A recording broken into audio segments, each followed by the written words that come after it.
mercy and wrath. Yeah. So do you want to fly or do you Keep the Bible on cop. The Most High is my rock. Rock, Rock. The Most High is my rock. rock, rock. The Most High is my rock. My rock, rock, The Most High is my rock. In the name of Messiah, the Most High is my rock. rock, rock. The Most High is my rock. My rock, The Most High is my rock. Yeah, my yeah, rock, yeah, my yeah. rock. The Most High is my rock. I yeah, keep my yeah. Bible on cop. The Most High is my rock. No time for cupcake and the cutling. Hit the streets and start cutting. The Israelites are bubbling. The Israelites are coming. I don't celebrate Thanksgiving. You can keep the stuffing. No, thank It's you. pagan, disdain, it's vain, it's nothing. The European Union about to hit the button.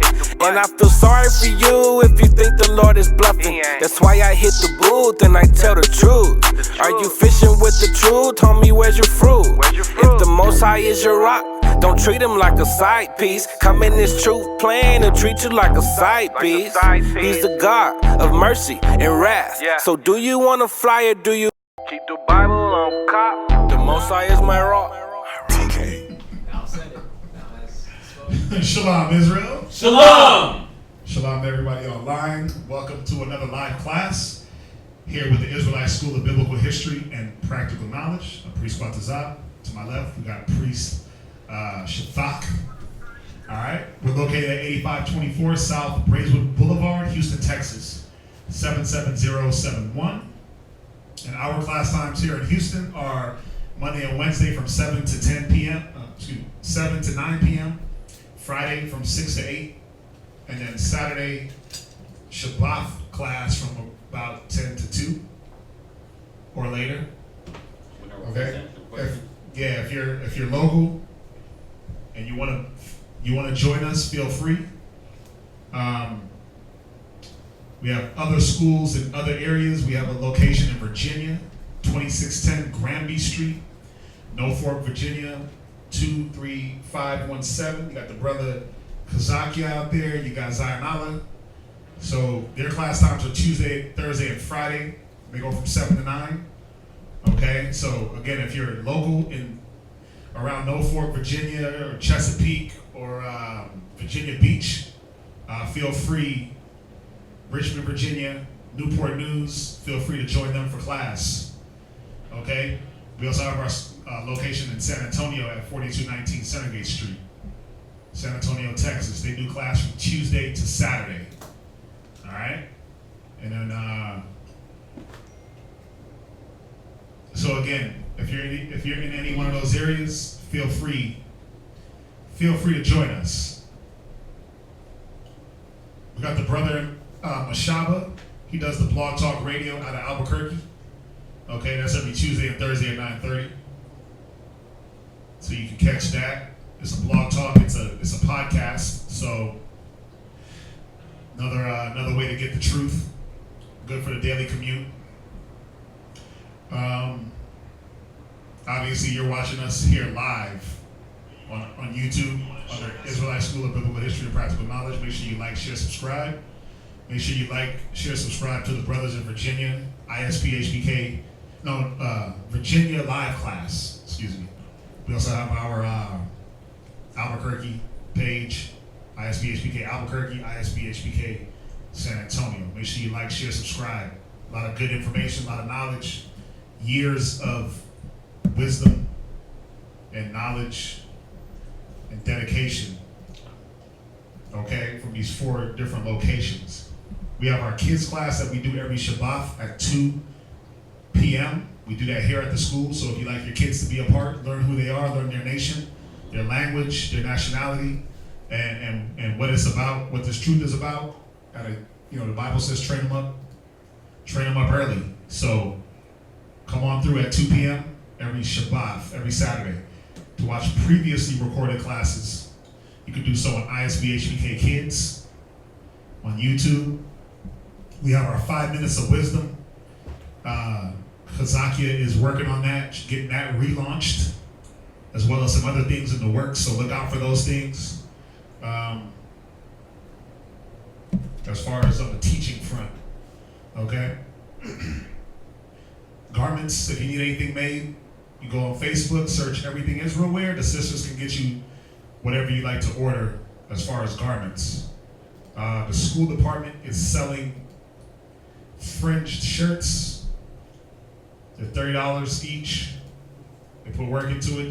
They put their spirit into it, trying to raise funds for the school. Okay. If you need to reach a teacher, you can reach Priest Kazakia. He's at 281-707-2737. He's there in Virginia. You can reach me at 303-557-8979. Text only during class, please. Or you can email us at isbhpk@isbhpk.org. Okay, for any donations that you'd like to give, you can mail them to the schools. Pens, papers, books. Matter of fact, hold off on that, mailing it to the school, because we're having a problem where they're mailing things to the school, we're not getting it. Yeah, we're not even getting the notification. So if you guys want to mail anything to the school here in Houston, get with me and I'll give you an address where we'll ensure that the package is received.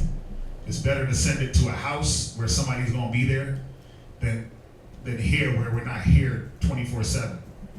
Okay? Yeah, so that's if you want to mail anything, any monetary donations, any vow that you vow to give. It is coming up on the 1st of November, so we want to make sure we get that school rent out, the other bills knocked out. So whatever vow, brothers and sisters, vow to give for the schools, get that in accordingly. We appreciate it. We definitely appreciate it, and just know that the Most High sees. If you're doing it towards the Most High and not unto men, the Most High is not unrighteous to forget your labor and love. That's right. He's not unrighteous to forget what you gave. You give a prophet a cup of water, you receive a prophet's reward. That's what the Bible says. So, if you agree to do it, get it in. That way we can handle business here and do it like that. So we definitely appreciate y'all. Remember, we have the Wells Fargo account and we also have the Google Wallet account. Okay. One last thing. Upcoming feast. We got Hanukkah coming up in December the 19th. Okay, so we just do it early. It's 2 months. It's really not even 2 whole months. It's now a month and a half. So we just say it early. That way we get prepared. That way we don't forget. Y'all don't forget. We definitely have to get together on the high holy days and celebrate what the Most High has given for us to remember Him by. Okay, so we put it out there early. That way it doesn't creep up on us. So December the 19th, we'll be celebrating the Feast of Dedication, or Hanukkah, as a lot of us know it as. All right, so that's going to be it for the announcements. That's going to be it for the announcements. We're going to get into this class topic, which is it's a good topic. It's a good topic, and I know y'all are looking at the title of the class. How your insecurities promote hate. Is that what that? Country. Right. How your insecurities promote hate. And I know you're probably wondering, like, man, my insecurities promote hate. What insecurity is that? And there's a lot of different insecurities that Israel is going to have, just from the use and abuse, the misuse and the abuse from the world. We already come into the truth with a preconceived notion of how things should be and a preconceived notion of what things are, but it doesn't have to stick with you. And one of those insecurities, or the thing we're going to talk about today, is the spirit of jealousy, and how this spirit, when it's all said and done, man, it promotes destruction. It does. So what we're going to do, we're going to go in and we're going to show, what is jealousy. A lot of people don't realize what it is. A lot of women don't understand what jealousy is. A lot of men don't understand what it is, and we're going to explore it, what Esau says about it, and then we're going to look and say, what does the Scripture say about it? Is this a spirit that we are supposed to Is this a spirit that we're supposed to have? Con. Con and la. Right? So, first and foremost, what is jealousy? What y'all think it is? What y'all brothers think jealousy is? I think jealousy is like a female trait. I'm just being like off the rip, like right off the top. Yeah, off the top, I think it's like a female trait. Yeah, because men shouldn't be jealous. That's a female trait, right? Right. See, right? They rap about it like that, like it's a female trait. Now, as we go, we're gonna see that. Yeah, it's not just a female trait. It's definitely something that you'll see more in women than you will see in men. Because at the end of the day, it's just emotions, right? And you'll see it definitely in worldly people. You'll see it in people that don't have a spiritual outlook. Especially, listen, I'm gonna say it straight up. A lot of you sisters in the truth, we about to pull that card.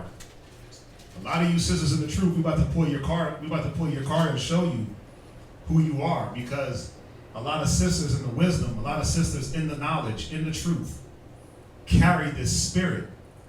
And they wonder why they can't grow. You wonder why you can't move forward in your spiritual walk. It's a carnal trait, first and foremost. All right, so somebody... Definition? You know, this cardinal trait... Cardinal? God. That this trait, it's a process of thinking. And through this class, what I want everyone to be thinking about or gauging is thinking about the thought process that draws this, that comes to these types of conclusions. The scripture calls it a vain thought. So what type of vanity is in your own mind that's deeply rooted, that needs to come out, that needs to change?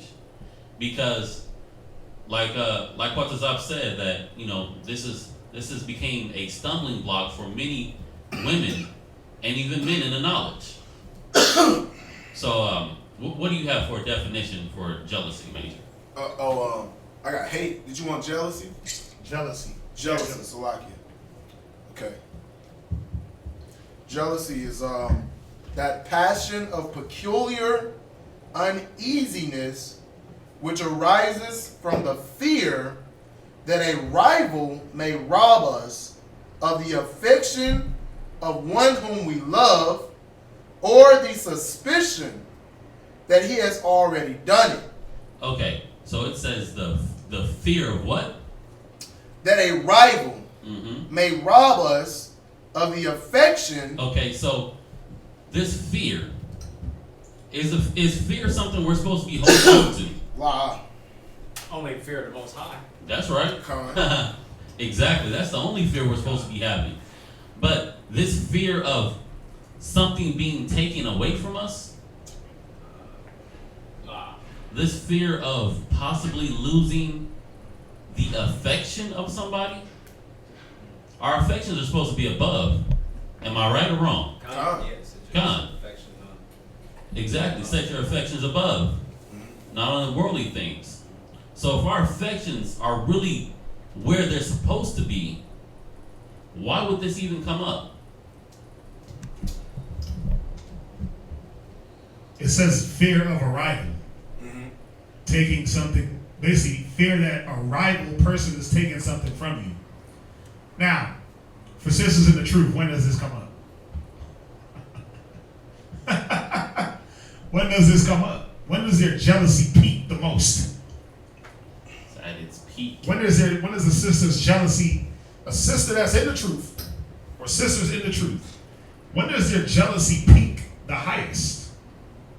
When what? Yep. I like when sisters answer this question. Go ahead. When their husband's attention isn't on them, whether it's because their attention is to the brothers, to the camp stuff, or the multiple rib thing. Right. See, and I'm glad you said those other two things besides the last one, because that's when it peaks, when I'm not getting the attention. When I'm not getting the attention that I feel like I, deserve. I feel like I need. I feel like it's owed. I'm entitled. The jealousy starts to peak. It's not just with the whole multiple rib thing. That it's not just that. It's, oh, you're always spending time with the brothers. Why are you always with them? Now, for a sister to think, because it says a rival, right? A rival person taking something from of a loved one. Why would you automatically have the mind state that your brother, your husband spending time with the brothers, they become the rival? Exactly. They become the adversary? You see how this spirit is off? Where you're spending time with them, so now there's this false adversary that's being created. God. And then it perpetuates all the other things that come along with this mind state. And usually it's a one-sided adversary. Usually rivals are going back and forth with each other, but this is only in your mind towards Right. the other person. That's why I said it's a false rival. False rival, because let's just use the situation of the brothers. The brothers ain't looking at you as the enemy, looking at that wife as the enemy, but you're looking at them as the enemy because they're taking your husband's time. They're taking away from the boo time, the movie time, the dinner time, us just sitting around pillow talking, right? They're taking away from why you always gotta be with them? You always with the brothers. You always this. You always that. Y'all have heard it. Yep. Y'all have heard it. That's why I left their lights on. Y'all have heard it, and that's what it turns into, where you create some fictitious rival in your head, and then and as we read on, it leads to all these other things. So, what else you got for jealousy? I have a man's jealousy is excited by the attentions of a rival to his favorite lady. Right. A woman's jealousy is roused by her husband's attention. Go down to number 2, because you're in the Webster's, right? Right. Go down to number 2. Suspicious fear or apprehension. Suspicious fear. You're suspiciously fearful. Oh, I wonder what he's doing. Every time his phone rings, oh my God, who's he talking to? Right? His phone ringing, you're like, Well, why'd you ignore the call? right. How come you're not checking text messages? His phone goes off, and he hits ignore. You're like, it automatically springs up in you like he got something to hide. Where he just didn't want to take the phone call. He was actually trying to give you his time at that moment. But then see this suspicious apprehension, because it goes into this, it goes into where your mind is at.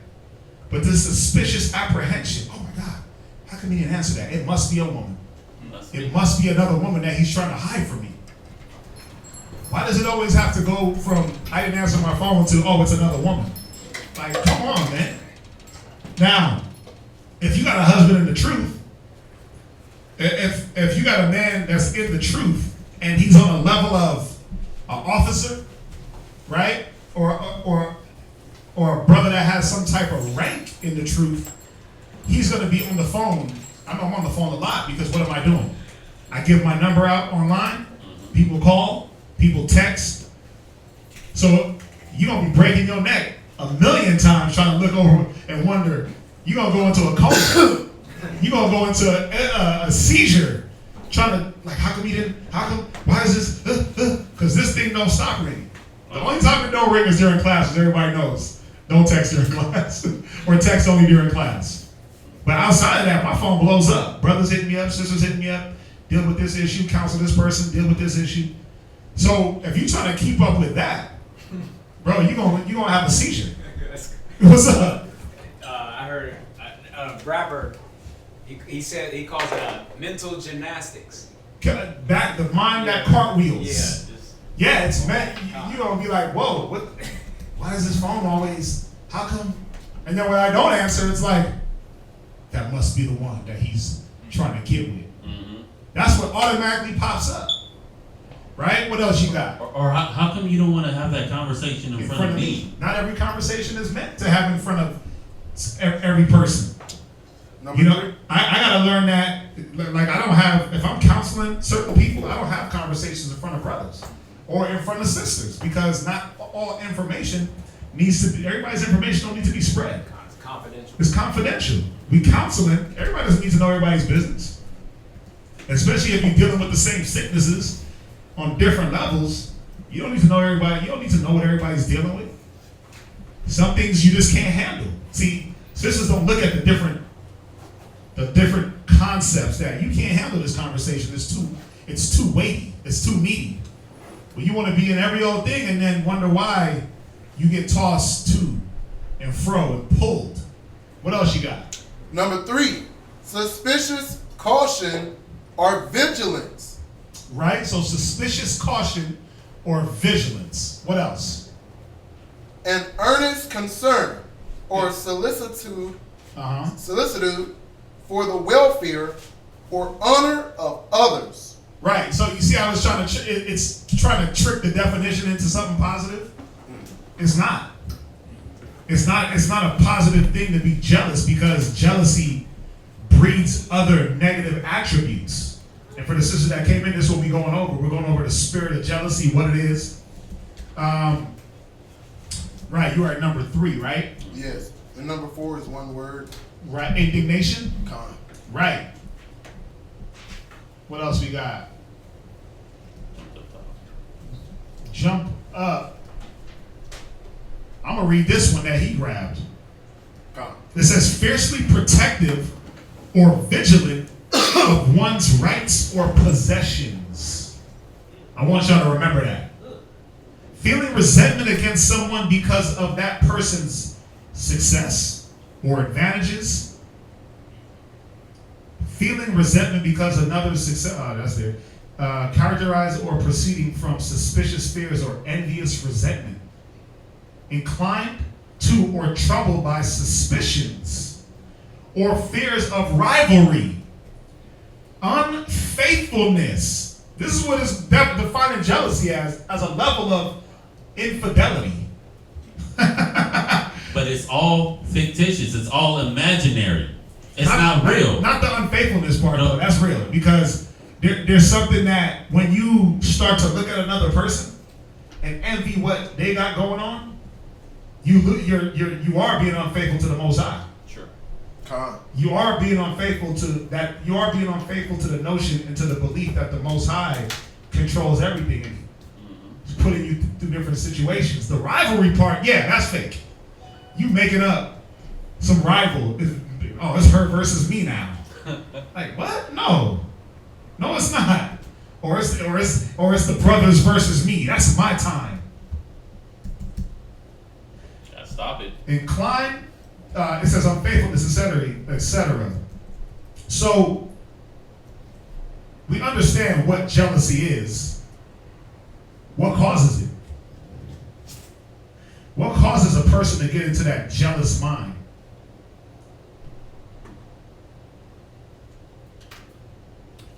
Abadai. Well, I think the definitions that have been given kind of give you that answer as to why someone would become jealous. I like the part that says mental uneasiness. Mm-hmm. So to Shadak's point to that, your thought process Right. and the thinking that if you're meditating on these things Right. of that jealousy, not understanding what it is, but you're meditating on this, suspicion of a rivalry taking someone, or you even feeling like this is a possession that's being taken from you, because if you don't really understand your husband is not your possession, then, Don't jump. Oh, sorry. Okay, so then Go just ahead. that mental uneasiness, that thought, that meditating on that particular thing Right. is what's gonna cause that jealousy, because you're that's a negative thought. leads right into jealousy. So let's rewind a little bit though. What would bring on mental uneasiness? Let's deal with sisters. If you're mentally uneasy about where your husband is, who he talks to, and what he's doing, what does that mean for that person, that sister? That could mean that there's a lack of trust. Right?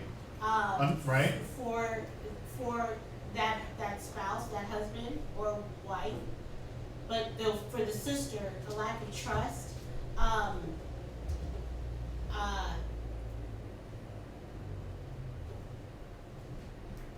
Being overly concerned about matters that really don't concern her Right?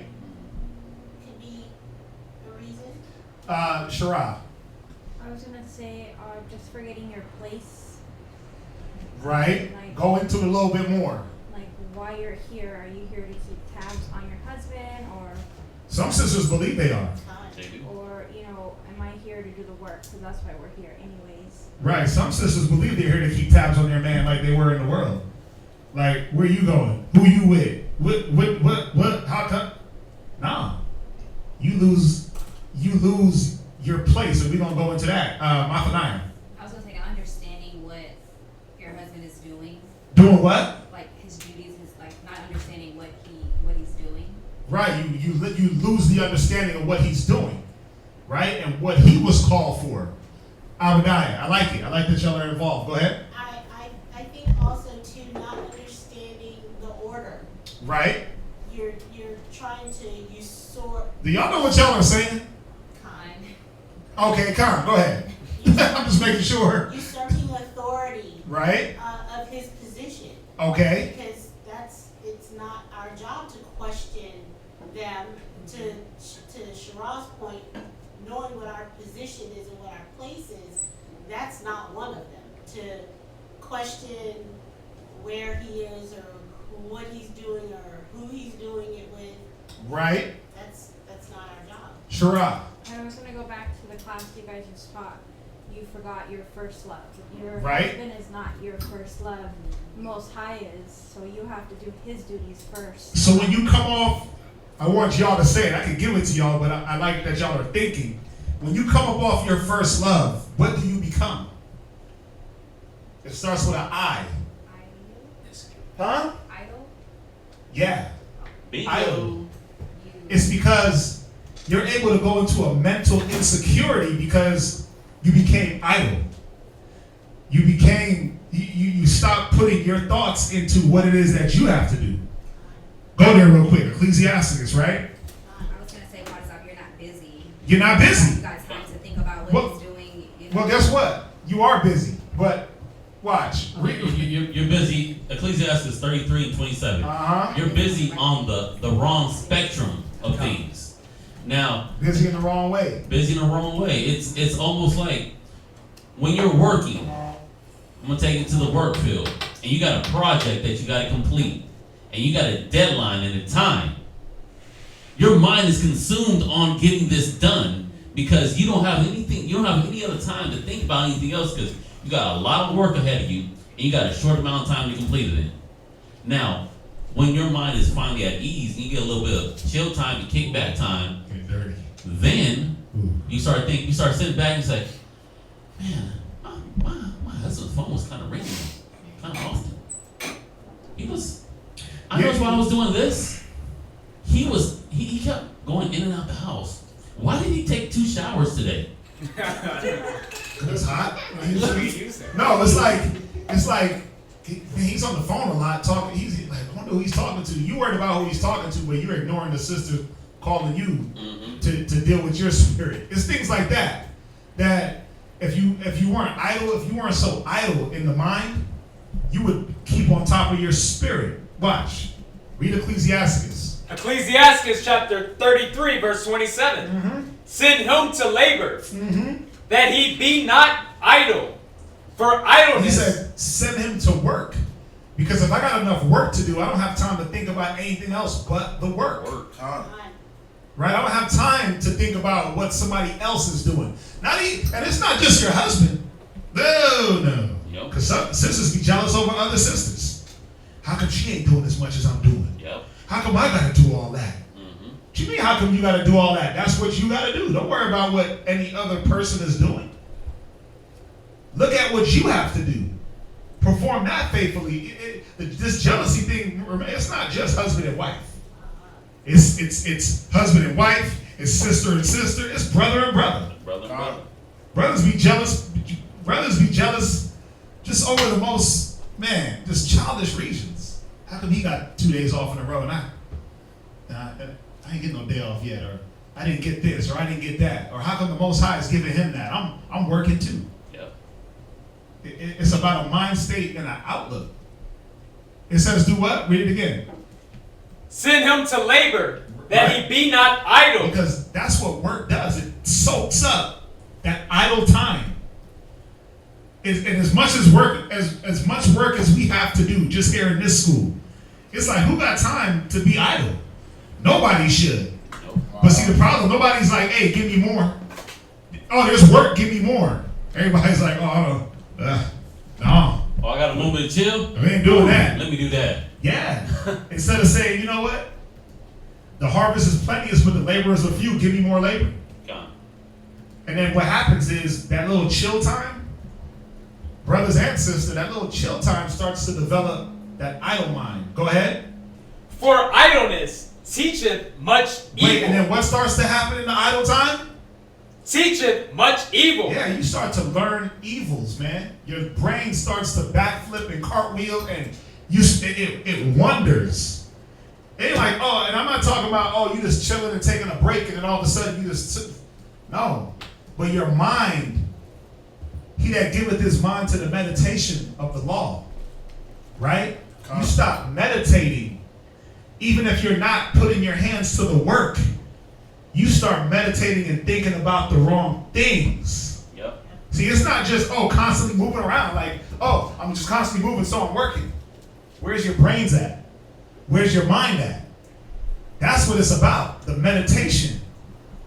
Giving your mind solely, wholly to the work, not just your body. It's easy for your body to show up and your mind not be there, but that's where the evil is learned. Because you start to wander off into how come land? How come this person? How come her? How come him? Why this? Why that? Instead of saying, you know what? Me, guys, me. I need to do this because I'm doing it towards the Most High. Whatever it may be. From there, go to Timothy's. 1 Timothy 5 and 12. You know, Was that it? God. All that is just about staying in your lane. Doing what you need to be doing. Having your affections and your attentions focused on the Most High. Your meditations. You know, brothers aren't in the mall 24/7. You know, mall's not open 24/7. Brothers aren't in class 24/7. We don't have class 24 hours a day, 7 days a week. But in our off time, in our downtime, or supposed downtime, where's your mind at? What are you focusing on? Sisters, what are you focusing on when you're not taking care of the kids, when you're not providing a meal for your husband, or you're not at work? What's your meditation on? Where are you? What guides your thoughts? And if it's not being guided according to the scriptures, you got to check yourself. You got to examine yourself and bring yourself back to where you were, where you need to be. Like the last class, not forgetting your first love. Where we going? Go to 1 Timothy chapter 5 and verse 12. So after you learn the evil, what happens? Read.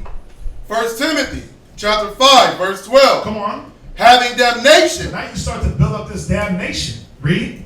because they have cast off their first faith. Wait, because you did what? Cast off their first faith. This is where jealousy comes from, because you cast off. Remember, it said that you were unfaithful. Gone. Right? You cast off your first faith. You cast off that first mind of, let me just follow what the Most High said. Let me dedicate myself. Let me stay on the one-track mind to the kingdom. So you cast off that mind, the first faith. Now you double-minded and unfaithful and faithless, and tossed to and fro with every phone call. With every phone call your husband gets, oh my God, was that her? Oh my God, I wonder which one that is. Why'd you step outside? Why'd you go outside to take that call? What? What you talking about? I didn't want you to hear. God. You didn't need to hear this. What? I step outside when I'm on the phone when my kids are in the house. Children don't need to hear every phone call. They don't need to hear every matter. They don't need to have certain topics and talks. They ear hustling. I stepped out because I know you ear hustling. That's why. You trying to hear if it's a female voice or a male's voice? Come on, man. That's why I turn my volume all the way down. I ain't gonna let you get none of this. Go ahead. Verse 13. And withal they learn to be idle. They learn how to be what? Idle. See, it's about where's your thoughts, where's your brain, what are you doing? You learn to be idle. Go ahead. God. Come on, Dwayne. Wandering about from house to house. Then you start to wander about house to house. Girl, my man is ignoring me today. He's always on the phone. Or you go to your mama's house, your grandma's house, he's always on the phone. He just ignores me. Yeah. He's always too busy. And then you start to breed that negative to other people. You start to breed that negative to other people around you that's not going to give you the correct wisdom. Guess what you're looking for? Validation. Validation, you're looking for a sympathizer. You want somebody to sit, hey girl, you need to get you a man that's going to pay you attention. Somebody to agree with Look, you. this guy right here, he going to give you all the attention you need. She do it right to her Instagram and got him already lined up for you. Mm-hmm. Right on Facebook, already got him lined up for you. Like, damn, I didn't even break up with my man yet. You already got somebody lined up? Damn, that's real. Because that's what the world is about. If you're not getting that instant gratification, that instant acknowledgement, well then on to the next. Right? So you go from house to house. You know, on that, how the friend will have someone lined up. The friend don't even got nobody. The friend is single. Oh yeah. You're in your misery and you're looking for the company, but then the company is trying to pull you into their misery. Come on now. Because misery loves company. Misery loves company. It's sickening. And idleness loves idleness. Oh, definitely. It's sick. Idleness loves sloth. God. Go ahead, read on. And not only idle, Not only idle, but what else? but tattlers. But what? Now you start to tattletale about everything. Yep. Because it's more important for you to be up in everybody else's business, jealous about what everybody else is doing, what they got going on, the blessings that they're getting or the curses, Right. than what you should be doing. Go ahead. Also in busybodies, Right?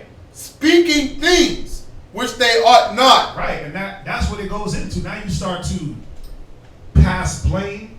Now you start to misjudge. This jealousy demon, it goes into a whole slew of just straight up destruction for women, pulling down your household. For men, your house will be overthrown if this demon is on you.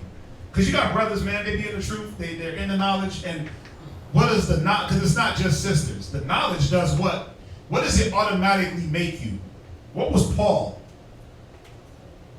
Say it. Who said it? He was a servant. He was a servant.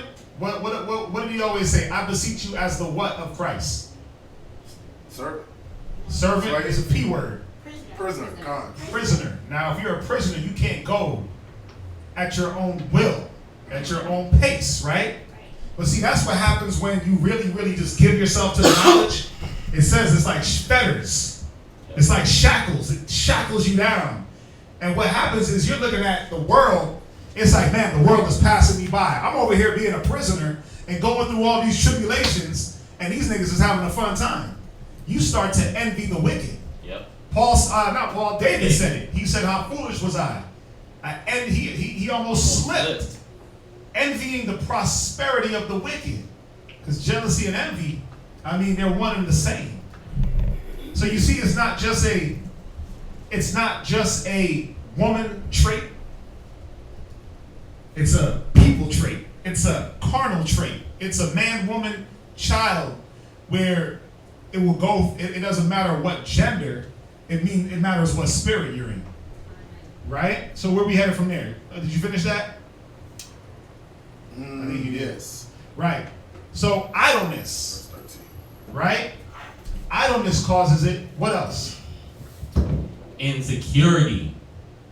Insecurity in your own skin, in your own flesh. You know, and the thing about the insecurities is you project your own insecurities onto other people. Now you gotta think about that. So if you feel like you're not that beautiful or you don't look that good, you see this person as looking so much more better than you. You just enhance this person's looks.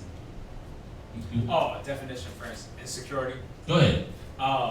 Uncertainty or anxiety about oneself, lack of confidence, Got it. lack of protection, Lack of what? Wait, lack of what? lack of protection, No. What was the other one? Lack of confidence. lack of confidence. Con.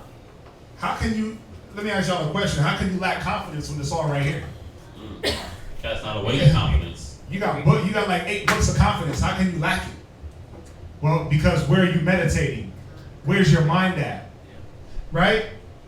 Lack of I don't understand how anybody lacks confidence when you got the Bible and you got the wisdom. The supreme wisdom, huh?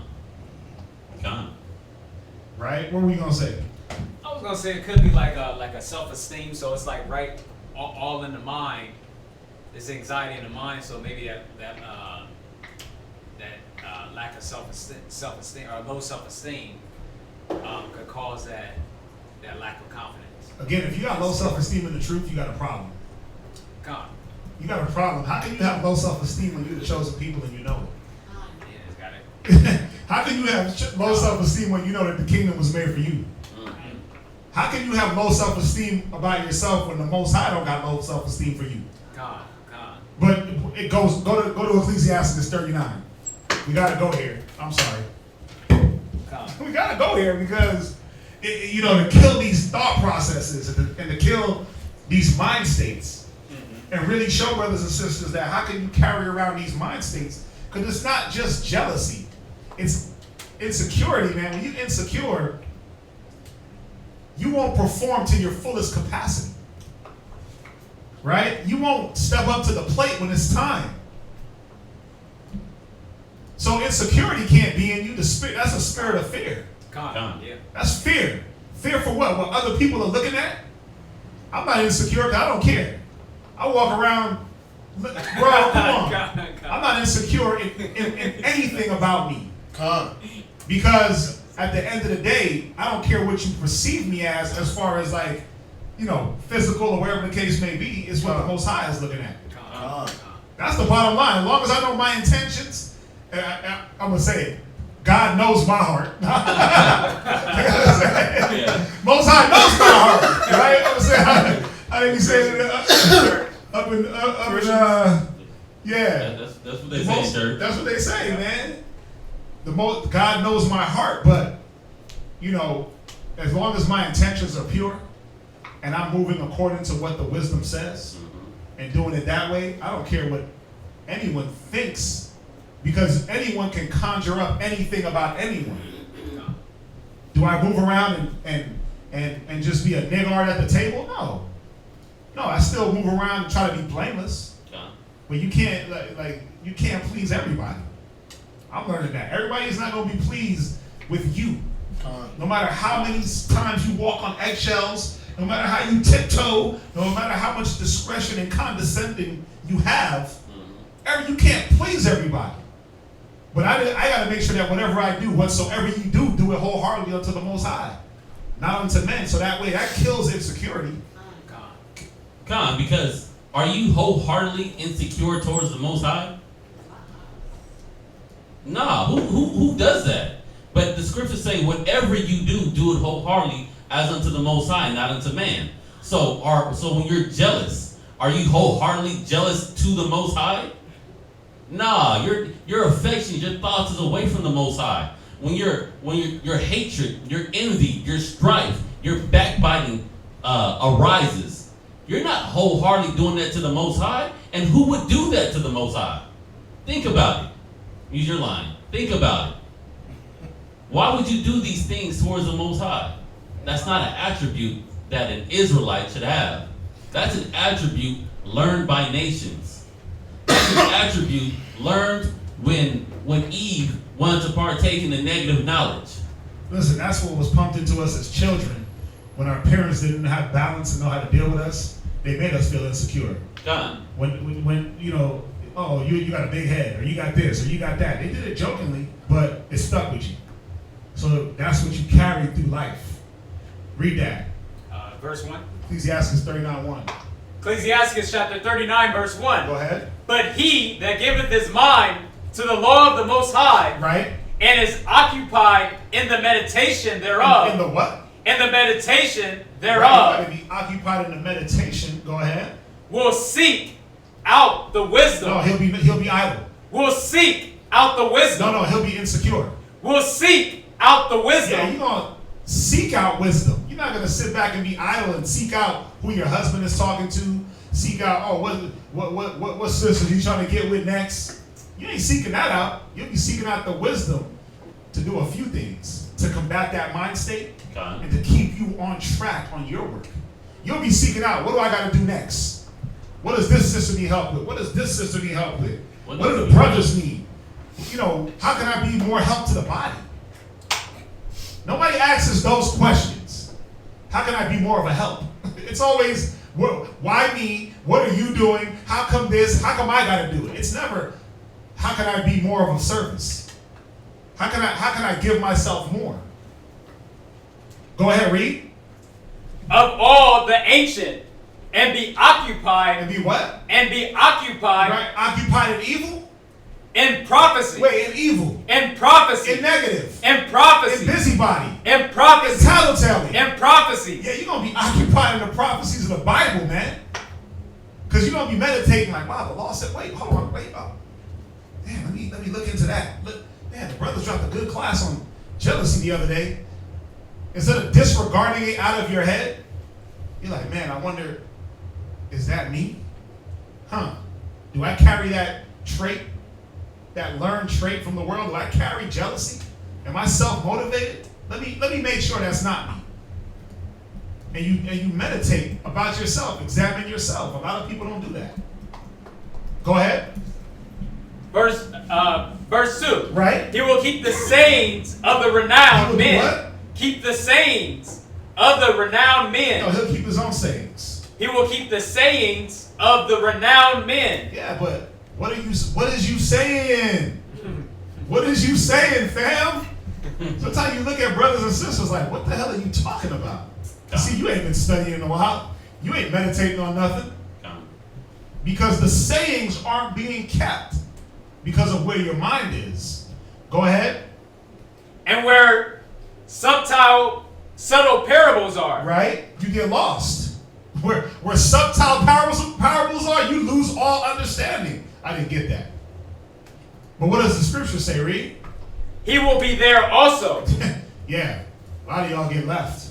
And they go right over your head. Because, again, the jealousy, the insecurity, the idleness, the lack of care to want to know what the subtle parables are saying. Read on.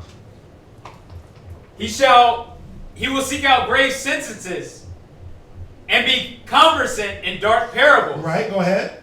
He shall serve among great men. Read. And appear before princes. Yeah, you got to ask yourself, am I able to appear before princes? If there was if Yahushua ascended down, would I be worthy to appear before him and serve him? Mm-hmm.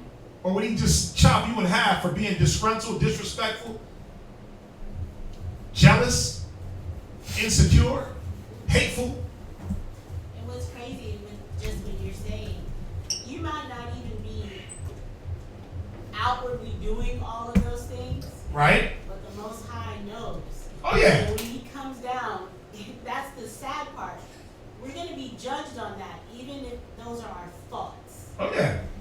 We might not be acting out on everything, but eventually it's going to happen. Mm-hmm. Because that's what you give That's what your you mind think. to. That's what you meditate. You're meditating. But if you meditate on wisdom, what are you going to do? You're going to do wisdom. You're going to speak wisdom. You're going to act wisdom. You're going to act wise. You see that? What you give yourself to is how you're going to be, man. Go ahead. He will travel through strange countries. Right. For he hath tried the good and the evil among men. Right. So y'all get that, right? This insecurity, it stems from where your thought process lies. What else we got? Also, like where your thought process lies, and sometimes, and a lot of times, depending on your level of understanding, not all things are for you right now. Just like there's things that Kazak would talk about with With me? High Priest Ashaya. And that's not for everybody just to be knowing. That's not a conversation that he will relay to everyone. And you couldn't be jealous, like, because he wouldn't add you on the phone call. Right. Like, why you get to talk to Ashaya? Bro, because that's a conversation for him. Come on. And then same thing, like when a brother is talking, when he's counseling, and he steps out the room, he goes, because you know what? The meat of my conversation will not be good for the brother that's next to me. Will not be good for the sister that's next to me. Because it could damage them. Just hearing a wrong word out of context. How many times have you overheard something and took it way left field? Thought it was talking about something way different than what they was actually talking about. Or caught the tail end of a conversation. Right. Where you only hear, first of all, if somebody's on the phone and they're talking, you only get one side, their response. That's gonna throw you off. And then you barely hear the other person's response because you really ear hustling on the mic on the person's phone. Come on now. Look, from there, give me Ecclesiastes 3 and chapter 23. Ecclesiastes 3 and 23. Ecclesiastes chapter 3, verse 23. Read. Be not curious in unnecessary matters. Be not what? Curious in unnecessary matters. Okay, if it's not for you, why is your mind being constantly enveloped in what's happening with this other person? Stay in your lane. Do what you know you're supposed to be doing. Have your mind focused and occupied on the prophecies. Not what this brother or this sister's talking about in the back room or talking about in their phone call or what they step to the side to have a conversation. Or even if they were right next to you, don't be ear hustling. What profit does that do you? You're not getting the full tale. Don't be curious in unnecessary things. It doesn't pertain to you. Why would you have your mind engulfed in that? Especially when there's more things to be curious in. Go back to Ecclesiastes 39 verse 6. Especially when there's many more things to be curious in. What about being curious about your own spirit? What about being curious in how you're going to make it into the kingdom? How come you ain't that jealous to where it's like, man, let me make sure I get up in here. Let me have Christ to myself. Why y'all ain't jealous like that? Like, let me get Christ to myself. I don't want nobody else to have him. Personal Lord and Savior, right? And not in that way, like I don't want nobody else to have him, but how come you don't covet the wisdom and be jealous over the wisdom? Like, no, I'm gonna make sure that this wisdom is the only thing that goes in me. But you let yourself get shared by the wisdom, by social media, by the chick at work, by disgruntled family members. How come you don't have a jealousy for wisdom, only wisdom entering into you? That should be where your jealousy is, that godly jealousy. You should be jealous about only wisdom coming in. Read that, 39 and verse 6. Ecclesiasticus, chapter 39, verse 6. Go ahead. When the great Most High will, read, he shall be filled with the spirit of understanding. Yeah, he should be filled. When the Most High will, when he sees that you're ready, he'll give you the spirit of understanding to understand the things that you need to understand. But if you're curious in unnecessary matters, right? It says, for more things are showed unto thee than men understand. And that's the problem, man. There's so many things in front of you, and you don't even get it. But then you want to try to figure out who's he talking to, who's she talking to. Shalom. Right? You want to try to figure out all these things when those things don't matter. Those things don't matter at all. Where we at? Ecclesiasticus, chapter 39, verse 6, second precept. Jump out to Ecclesiasticus chapter 3, verse 23. Ecclesiasticus, chapter 3, verse 3. 23. I like it. 23. Be not curious in unnecessary matters, Read. for more things are shewed unto thee than men understand. There's a lot of classes that brothers and sisters have gotten. There's a lot of Bible here that y'all still don't understand.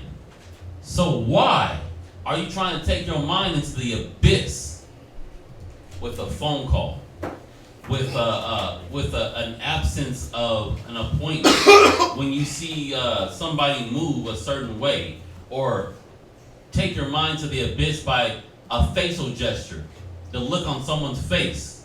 Why would you do this to yourself? Why are you putting yourself into these things when there's a lot more already shown to you that you still don't understand? Work on these things. Get the basics. Find out what brotherly love is. Find out what sisterly love is. Learn that more. Get more on that page. Because you're getting all these things. You're getting all the precepts. You're getting all the breakdowns, all the spirit. Brothers are pouring their spirit into you, but you're still not getting it. Try to get that versus getting this little the vanity of things. Read on. God. Verse 24. For many are deceived by their own vain opinion. They're deceived by what? Their own vain opinion. You're tricked. You are tricking yourselves. You are deceiving yourselves.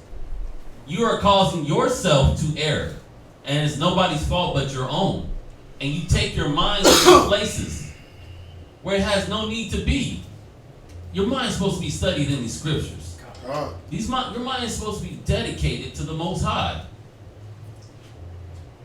It says more things are shown unto you than you understand. You know what's being shown to sisters? Your role in the body, and you still don't get it. Your role in the truth is being shown, and you still don't understand. You're confused about the roles. You're confused about your duty. You're confused about what it is that you're supposed to be doing for the Most High. You're confused thinking that you're going to ride your husband's coattails into the kingdom. Mm-hmm. What's being shown to you is how you get into the kingdom. I'm going to say it again. 1 Timothy chapter 1 verse 5. If she had lodged strangers, if she had afflicted, relieved the afflicted, if she had done these things, and raised children, that's how you get in there. But a lot of y'all don't understand that you got to do works too. Not being the busybody. Well, yeah, I'm busy. See, my body is moving, my mind is moving. No, you got to put in actual work. When Yahushua comes down, when Christ comes down, he's not going to be like, 36, 24, 36, you're in. Oh, she got green eyes and what do they say? That out the shower look, that fresh out the shower curls. Oh, you're in. No. Oh yeah, she got olive colored skin and it's nice and tan. You're in. Oh, I like the way you put your gear together. You're in. You'll be like, what did you do? What did you do as a woman with the knowledge? What sisters did you teach? First of all, did you work on yourself? I gotta keep. I know I sound like a record, like a broken record, and I gotta keep saying it because I have a feeling a lot of sisters think y'all making it into the kingdom off your cuteness. In that day, 7 women shall take hold of one man, right? One man. But is it going to be 7 disgruntles? Is it going to be 7 lazy-ass women? Is it going to be 7 women that don't care? Of course not. Of course not. You're going to have to come with some level of commitment. And not just what you think is commitment, but what the scriptures say. You're going to have to come with standard. Come on. And that jealous spirit, it's not going to ride. That spirit of jealousy, you better not come with that, or else guess what? You ain't going to be one of the 7. You ain't going to be one of anything. 2/3. You're going to be the 2/3. You ain't going to be that 1/3, man. So we got to wake up and see. But it starts now. It starts now, right? So. Oh, you didn't finish? Go ahead. And an evil suspicion. Wait, what? An evil suspicion. Right, because definition of jealousy: characterized or proceeding from suspicious fears. Suspicious fears, man. From the definition of jealousy, it said it comes from suspicious fear. An evil suspicion. You know why it's evil? Because you're taking away and trying to water down what it is your husband was called to do. Y'all get that, right? Because you don't know who he's dealing with. You don't know who he's talking to. So now he gotta water down his conversation. He has to stop counseling and stop dealing with people, man or woman, to appease you. You gotta tailor his verbiage because you're around. That's what some sisters want, though. It's like, yeah, I want to have. It doesn't matter what the truth has to stop when I appear. The truth stops. Your job stops because now I'm your job. It don't work like that, man. The job is 24/7, 365. It doesn't stop because of who's in front of you. Now, obviously, I'm not saying that we just neglect the things that we neglect our ribs and our kids. No, they get time to, but that don't come before the work of the Most High. Listen, when you come into your husband talking about you study too much, that means you're jealous of the time he spends with the Bible. Ooh. That same Bible that he has to use to uproot the filthy thought processes in your mind. The same Bible he got to use to soothe your soul when you catch in hell. The same knowledge that you're jealous of him attaining is the same knowledge he's using to keep your household afloat. So what the hell are you jealous for? When you see how chaotic this mind can be, this evil, suspicious mind, now you're suspicious over the Bible, or you spend too much time with your scriptures. What the hell? Come on, man. You start having an evil outlook on the word, right? So where you at? That was just the end of well, no, I didn't finish it. Ecclesiasticus, chapter 3, verse 24, second precept. And an evil suspicion hath overthrown their judgment. Evil suspicion has overthrown your judgment. Now you judge every matter as if it's a rival. Because didn't it say you start to develop these other things as rivals? So he spends a lot of time studying. So now the Bible is your rival. He spends a lot of time with brothers. Now the brothers are your rival. He spends a lot of time counseling. So now you're against counsel. He's at work all the time. Right. He's always doing something for the camp. Now the camp is your rival. But now you see how you fall off. You start to hate the camp because the camp's taking your time. You start to hate the Bible because he spends too much time in front of that instead of doing the Netflix and chill. Right? You promised you were going to watch this series with me. Man, screw that series. Let's study. He didn't say episode, he said a series. Right. That's a lot of watching right there. It takes me months to get through a series. Because it's like, class.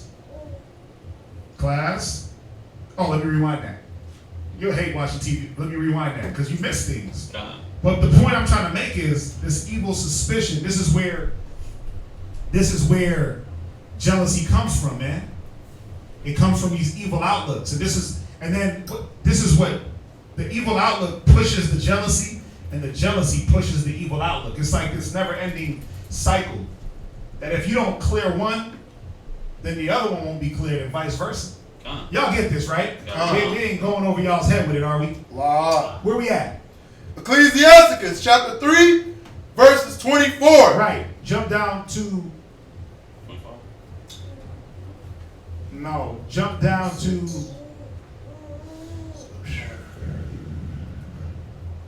Ecclesiasticus 26 and 5.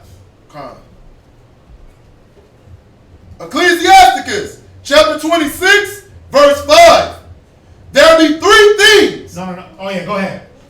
Yep. There be three things. Read.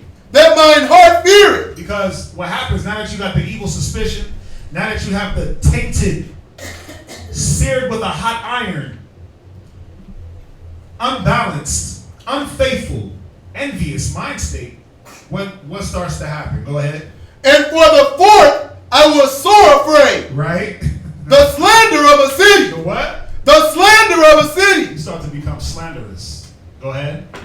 the gathering together of an unruly You multitude. start to go house to house like a busybody and gathering unruly with the next idle, wicked outlook, unfaithful, envious sister or brother. Go ahead. And a false accusation. All You these, start to do what? a false You start accusation. to do what? A false You accusation. start to falsely accuse your husband. Because if you go to the definition, it says,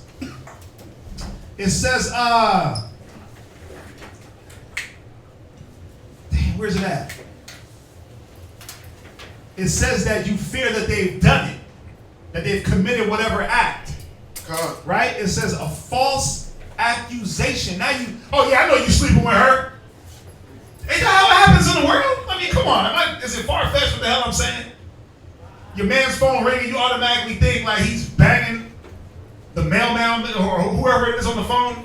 Oh, And all it was a family member. His mom called him. You jealous of his mom? I got funny ones. Oh. His mom is calling him to check in on him, and you jealous of her. I know you sleeping with her. Who? My mom? My aunt? Yeah. What? I'm sleeping with the chick from out of state that I ain't seen in years. Gone. But see, it's that evil eye, man. It's that evil thought process that sisters develop. Brothers too. Go ahead. I got just a little story. Just a little story. Uh-huh. My pops, very outgoing, very friendly guy. Everyone loves him everywhere he goes. His woman at the time, anywhere he went, if he looked at somebody, she was like, "Are you effing her? You effing her?" He made conversation with the cashier at the grocery store. "Oh, I know you effing her." Now, it went so bad with this chick in her brain. When my father passed, she said that he didn't really die, that he was seeing some chick in China and he faked his death to go be with her in China. Wow. God broke my mind. Yeah. No, ain't that bugged out? Yeah. Ain't that a bugged out mind? Listen, I seen one. I found when I was on Facebook or something, and it says a woman beat up her husband because when he went into McDonald's, the woman said, "How can I help you?" Oh. Or welcome back or something like that. Like she greeted him, whatever McDonald's greeting, Got it. have a nice day or have it your way or whatever it was. And she beat him up because she was like, "Yeah, you sleeping with her." Wow. That's the McDonald's greeting. What is it?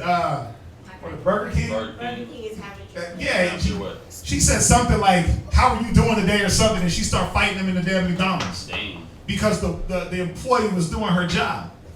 But think about that, the type of heaviness you got to carry around to every time your man talks to somebody, it's like, "Oh, he's sleeping with her." Right. You giving him too much credit, first of all. Right. No, Shira, just you gonna testify? I'm gonna testify. Go ahead. According to Esau, that's a personality disorder. It's a Oh. yeah. Personality disorder is called being paranoid. It's paranoid. It's insecure. It's insecurity. You're insecure with you and your relationship with your husband. So you think that he's always trying to replace you. He's always trying to find the next best thing. You project you onto him. That's one of the things. That's if I had a pet peeve, that's it. Don't project how you are and make it me. Your insecurities are yours. I don't want them. I don't want your insecurities. But that's how people play these little games like, well, no, it's not you, it's me. No, it's not you, it's you. No, but it's me. Like all those little BS games that we play to try to justify certain ways that we move and certain things that we do. Just say it's you and keep it rolling. Don't don't push it off on me because of your insecurities. Because of your lack of understanding what it is you're supposed to be doing. Where we at? Ecclesiasticus chapter 26, verse 5. Go ahead. Last precept. All these are worse than death. Yeah, man. You might as well kill me. If you're going to sit there and accuse me of doing something I didn't, ain't that one of the worst things? You're like, wow, I didn't even. And it makes you feel like, yeah, I should have just did it. If you're going to come at me like this, I might as well have. I'm getting chastised. Punished right? like I did. I'm getting punished like I did. I might as well have it and got the enjoyment. That's That's where jealousy pushes whatever parties are involved. And what is it? It's confusion, man. It's this American mentality. There was something that Obadiah said, right? Going off of the definition of jealousy, I'm going to go back to it. Jealous, fiercely protective or vigilant of one's rights or possessions. Right? So let me ask y'all a question. Can a woman ever be jealous over a man? If you're listen, I'm gonna read it again. I want y'all to think, and then y'all gotta get the scripture. Fiercely protective or vigilant of one's rights or possession. Can a woman ever be jealous over her man? Lie. Why? Because a man can become get the scripture. Come. Yeah. Now, before we go there, go to James 3:13. I want that definition to marinate in y'all's brain. Go to James 3:13. Come. Go ahead, you got it. Book of James, chapter 1 and verse 3. Knowing this. No, verse 13. Salakia. 3 and 13. 3 and 13. James, chapter 3, verse 13. Who is a wise man and endued with knowledge among you? Who walks with integrity? Who's the sensible person around here? Go ahead. Who is a wise man and endued with knowledge Read. among you? Read. Let him show you, Salakia. Let him show out of a good conversation his works with meekness of wisdom. He's gonna show it according to the way he walks and talks. It's just gonna bleed out of him. It's just a byproduct of the wisdom, the way he deals. You know a man by the way he walks, by the way he talks, by the way he dress, his excessive laughter, and his gait. Right? So the scriptures is asking, who is this man? Let him show it out of these things. Go ahead. Verse 14. But if ye have bitter envying and strife. If you have what? Bitter envying and strife. Go ahead. In your hearts. In your mind. In your hearts. When the scripture says the heart, is talking about your mind. So if you have this seed of envy, strife, bitterness in your mind, in your meditation, in your thought process, it's going to come out. It's going to come out one way or another. It's going to seep through your pores. Just like when that brother that drinks all night and thinks he can go to work the next day and nobody knows he was drinking all night. It's going to seep through your pores. It's going to smell like Four Locos. Exactly. Four Locos sweat. Con. Go ahead. Glory not and lie not against the truth. Don't lie against the truth. Don't call an apple orange. Don't call a rabbit a bird. You know what? Because your obscured vision on things makes things different. Your vain opinion is making things obscured in your own mind. I wear glasses. Now, if I got my glasses all smudged up, I'm not seeing clearly. If your jealousy, if your rage, if your envy, if your bitterness is obscuring your sight, you're not seeing things clearly. You're seeing things from your perspective. You're not seeing things from what it really is. Read that from the top. Verse 13. Book of James, chapter 3, verse 13. Go ahead. Who is a wise man and endued with knowledge among you? Read. Let him show out of a good conversation. See, when the conversation of multiple wives come up, you know what you show? You show your disdain for the Bible. You show your disdain for wisdom. You show your lack of faith and trust in the Most High. When the conversation of, oh, I know we got something planned, but I got to go counsel instead. You show it comes out of you through your facial expression. It comes out of you, that lack of meekness, that lack of wisdom. It shows. Yes. It shows in sisters. Body language, your facial expressions. Everything, it starts to show. You know what type of person you're dealing with because of body language and the way they carry themselves. So the lack of wisdom, the lack of meekness shows. Go ahead. his works with meekness of wisdom. Go ahead, verse 14. But if ye have bitter envying and strife in your heart, Go ahead. glory not. He said, don't be happy. It ain't all good. Nope. You're not meek and humble and a floating example. He said, don't glory. You can't glory if you have bitter and enviness or bitterness and envy in your spirit. That's like what Abadiah was talking about earlier, where you hiding it. You might be going through the motions and doing everything that a sister or a brother is supposed to be doing. You're smiling, I'm meek, humble, but you got this in you. You're just hiding behind a mask. That's not real. Yeah, cooking dinner a few times and laying with your man a few times, that don't prove nothing. Lie. Giving it up to your man a few times a week and making sure that you cook, that don't prove anything. That's not a level of meekness and humility. I'm sorry. It's not. Y'all are tripping. Like, well, I cooked. Okay. Come on. My mom cooked.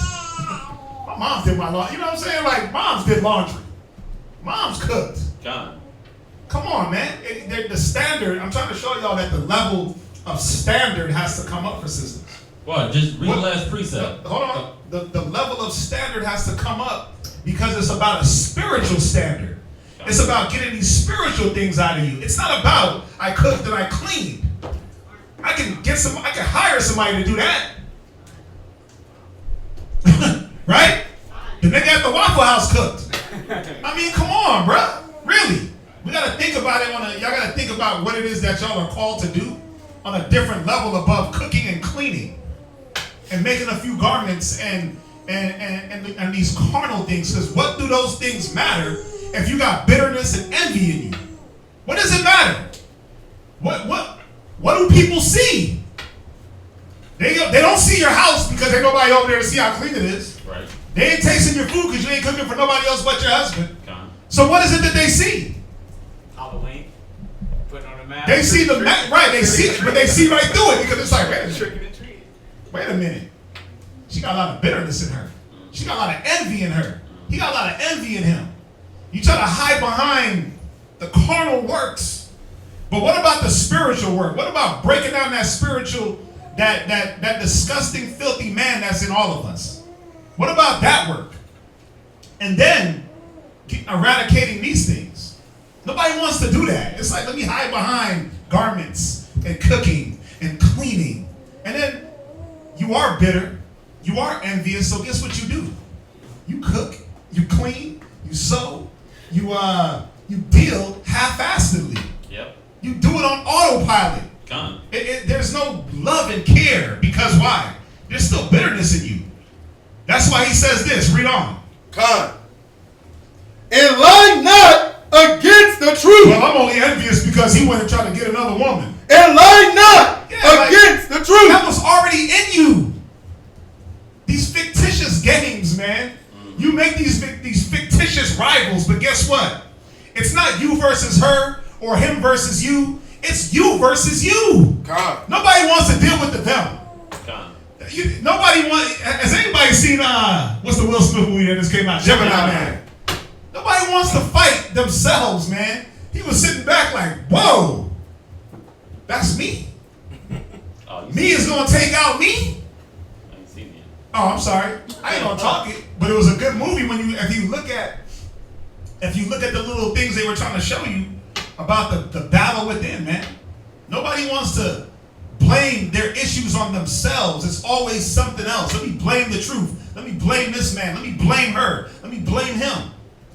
But you got bitterness and envy in you. And then what else does it do? Read on.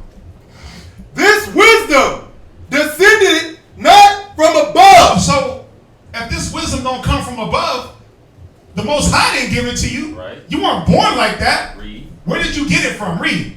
But it's earthly. It's what? Earthly. Yeah, your mama. Who else? Sensual. Yeah, your daddy. Who else? Devilish. Right, that damn devilish auntie you got, feeding you BS and madness. Read. For where envying and strife is. And what does envy and strife promote? Read. There is confusion. There's what? Confusion. And this is the problem. You sisters are confused. Brothers are confused about what they're supposed to be doing when they step into the Most High's realm. He said, watch your foot when you step in the house of the Lord. God. He said, prepare your soul for temptation. Ecclesiastes 2, right? God. But it's like, oh, I'm so confused because I'm looking at the wrong things. Right. Why is this happening? Why is that happening? You start to develop that bitterness and that envious spirit that's in you. Or, excuse me, it's already in you. You're not developing, but you're feeding it. You feed that spirit. You nurture that spirit because of your own confusion. There ain't nobody else's confusion. Nope. I'm not confused. I know what the hell I gotta do. I'm not sitting looking back at no brother and why they get what they get or do what they do. I'm looking at what I gotta do. So I ain't got time to sit back and be like, well, man, this brother's getting blessed. How come he can't? How come I'm not getting blessed? How come the Most High ain't giving me what he gave him? It ain't my time. It ain't my time. It ain't my time to get whatever it is I feel like I should be getting. But do I sit back and be like, man, you just got a new car, screw you. I don't want to ride in that car, screw you. You got a new rim? Nah, she could never, nah, brother. I don't want to look at her and talk to her ever. Most High ain't blessed. Like, come on, man. God. But it's those things. It be those things, man, that if you don't clear them and let the truth work, let the wisdom reign, these are the things that's going to develop in you. That you're going to have confusion. You're not going to understand what it is the Most High called you for. He didn't call you here to be jealous. He didn't call you here to be envious. Right? And then it goes in, you don't even got to worry about the definition. Okay. Going back, it says jealousy is the fear of losing the rights or a possession. See, a lot of you sisters think that your husband is your possession. Is he? But the world, see the confusion of the world, taught you that, yeah, that's my nigga. That's my man. No, he's Christ's man if he's up in here. Know that. He belongs to the Most High in Christ first. You come all the way down. That's right. You know, let's just really tell it like it is. He's not your man. That's Christ. That's Yahweh Shai's man. That's the Most High's man. You're his woman. It's not the other way around. Read where we at. Ecclesiastes, Salakia. James. Ecclesiastes 36:24. Read that. Ecclesiastes chapter 36, verse 24. Go ahead, read. He that getteth a wife. He that does what? Getteth a wife. No, a wife that getteth a husband? He that getteth a so wife. The Bible is breaking it down for us, the order, the way things should be, thus saith the Most High in Christ. He that getteth the wife, read. Beginneth a possession. Wait, no, he's possessed by his wife? Beginneth a possession. Yeah, a man that get a wife, he begins her as his possession. Now, what is a possession? I know y'all are like, well, that's sexist and racist and biased, right? Y'all hate women. Right? But all the possession is, when you look up the definition of possession, right? It just says something that is to be enjoyed.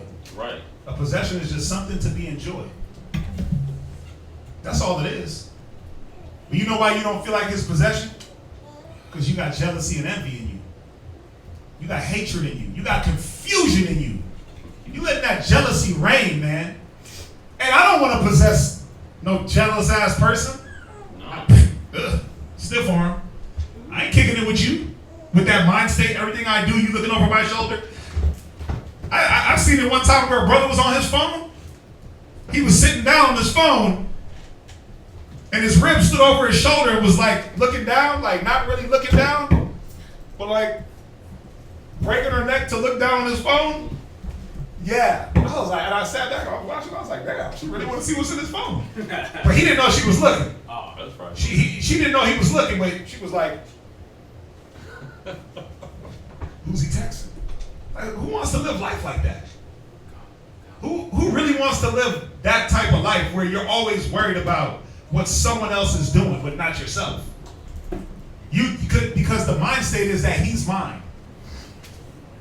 He's mine, and no one else is. No, he's Christ. He's Yahweh Shai's first. He's the Most High's first. How come you ain't jealous of God? Well, no, some of y'all are. Some of y'all are, because he spends too much time with the brothers talking about the Most High, building the nation. He spends too much time counseling. He spends too much time reading. I want to go to the movies and dinner and walks on the beach holding hands and all that crap. Come on, man. At the end of the day, what the hell is a walk on the beach when you can't get your mind right? If he can't get your spirit right, you might as well just jump in the ocean, both of you, and drown. What relationship do you have if your husband can't correct and deal with your mind? If the wisdom can't correct and deal with your mind, what's the point of a relationship? It's just going to be two chaotic ass people just envying each other and striving against each other and being bitter towards one another. Ain't that how relationships get broke down? I don't trust you, you don't trust me, now we're both bitter. Now we hate each other. Now we can't stand each other. And it only took 6 months. 6 months. Why? Because the key essential things should have been rooted out of you. Or you should have let the wisdom. But no, I don't want that. I just want to see what he's doing. I want to look at his phone. Yeah, it just shows a lack of understanding. You're not getting it. You haven't been getting it. You're not getting the classes. You're not understanding the scriptures. So even when your husband is counseling you himself, you're not getting it. You might sit there, nod your head. Yeah, yeah, babe. I want to get past this. I'm sorry. But you still don't get it. You're still in the same mindset as you were previous to the argument, previous to the counseling, previous to the scriptures, previous to the classes. You got to get the understanding. Read on. God. A hope like unto himself. And this is how you know the understanding ain't there, because you're not that help like unto him. You're not in the same mind and judgment as him. Because when it comes to handling problems, what happened? Anxiety, insecurity, lack of judgment, lack of wisdom. That's your hang up. He's trying to operate in the spirit. Let's do things, counsel. Let's counsel. Let's talk. Let's dot our T's and cross our I's. Cross our T's and dot our I's. Cross our T's.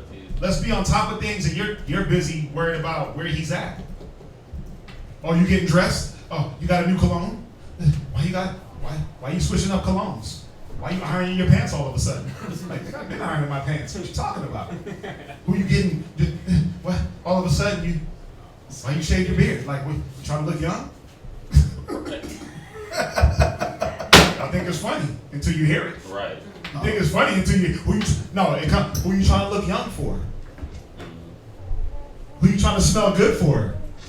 Myself? I like smelling good. Why you taking more than one shower in a day? Right. Why you trying to be clean? I'm trying to be clean because it's hot. Like Houston is filthy, dirty, stinky, and musty, and it's humid. It's all these things. You start to question a person, what they're doing, and then if you're not in the right mind, you'll be like, damn, why am I showering so much? You go to one shower every 3 days because she's checking your shower status. You start walking around musty because you don't want to piss her off because you're using a different deodorant. Right. Come on, man. I've heard it all. I've seen it. When you moving around against the world and moving around in the world, man, and you dealing with people of the world. Like we sell the fragrances in the mall, and dudes be like, man, I can't get that. My girl's gonna trip on me. Yep. You put it on, I'm like, no, bro, because she gonna think that I was seeing some other chick. I mean, so you got some chicks that smell like men? I'm putting men's cologne on you. She gonna think you with another woman? You're tripping. Come on, what type of chicks you dealing with? But it's not even that. It's just why you trying to smell good? Why you trying to smell good? Yeah. It's this mind state that you're trying to replace me somehow. You're trying to get rid of me and usher in something new. Because why? You're confused about what you're supposed to be doing and what he's supposed to be doing. You're not his possession. He's not your possession. You're his possession. He's supposed to enjoy you. You're supposed to be his helpmeet. A help like unto himself. And what else?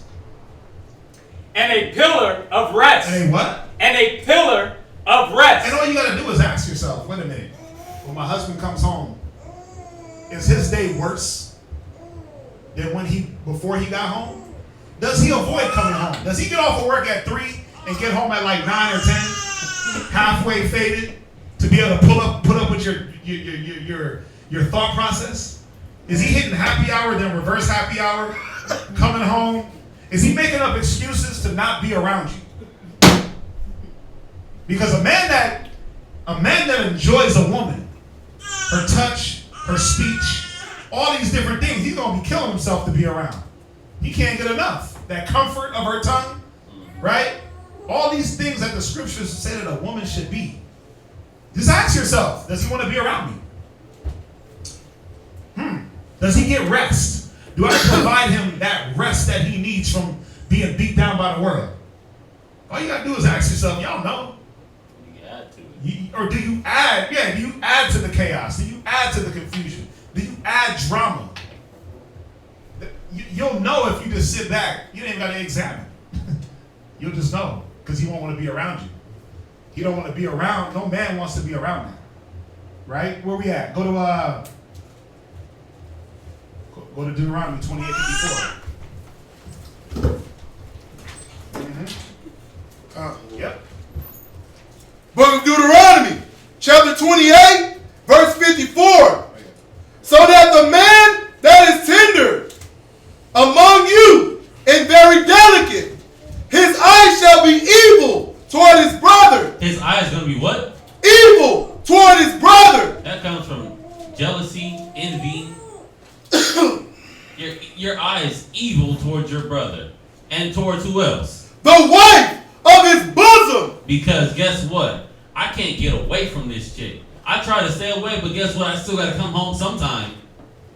Come home sometime to hear the nagging, to hear the yelling, to hear the jealous talk, to have her looking over my shoulder, questioning my every movement, where I've been, why I was taking this long. You normally take 15 minutes to get home from work. Why'd you take 30? So I got something to eat on the way home? Is that wrong? Or whatever it might be. Read on. And toward the remnant. Yeah, you develop this jealous spirit. This jealous spirit, this confusion, you develop an evil eye, an evil look towards your spouse. Bitter and envy. When bitter and envy, right? Bitterness and envy. When you start to become bitter towards one another, what happens? You start to look at each other's side. You start to side-eye everything. Right? You start side-eyeing like, what's that about? You start to question. Suspicious. You start to get suspicious. And, it breaks down the unity in the house, man. It breaks down the unity of brothers. It breaks down the unity of sisters.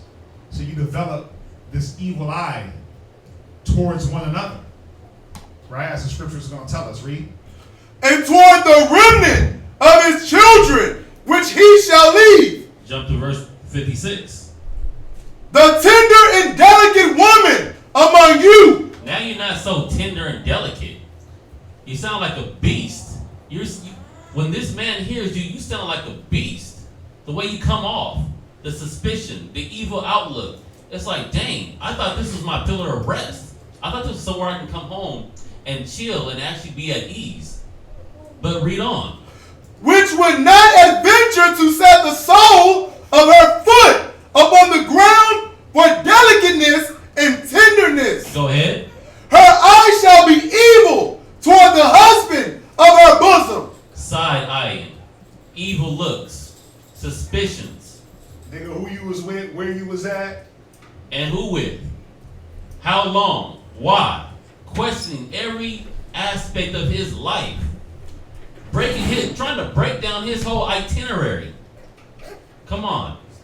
Just like the scriptures previous that we went over. Be not curious in unnecessary matters. Come on. There's things that's not always meant for you. There's some things that one word in a sentence heard incorrectly can steer your mind completely left field. It's like, dang, well, you just took that out of context. I didn't mean it the way that you heard it. But guess why you heard it that way? Because you have an evil eye towards your husband. You're having an evil eye towards your wife. Looking that way. You want to go on that? Where you at?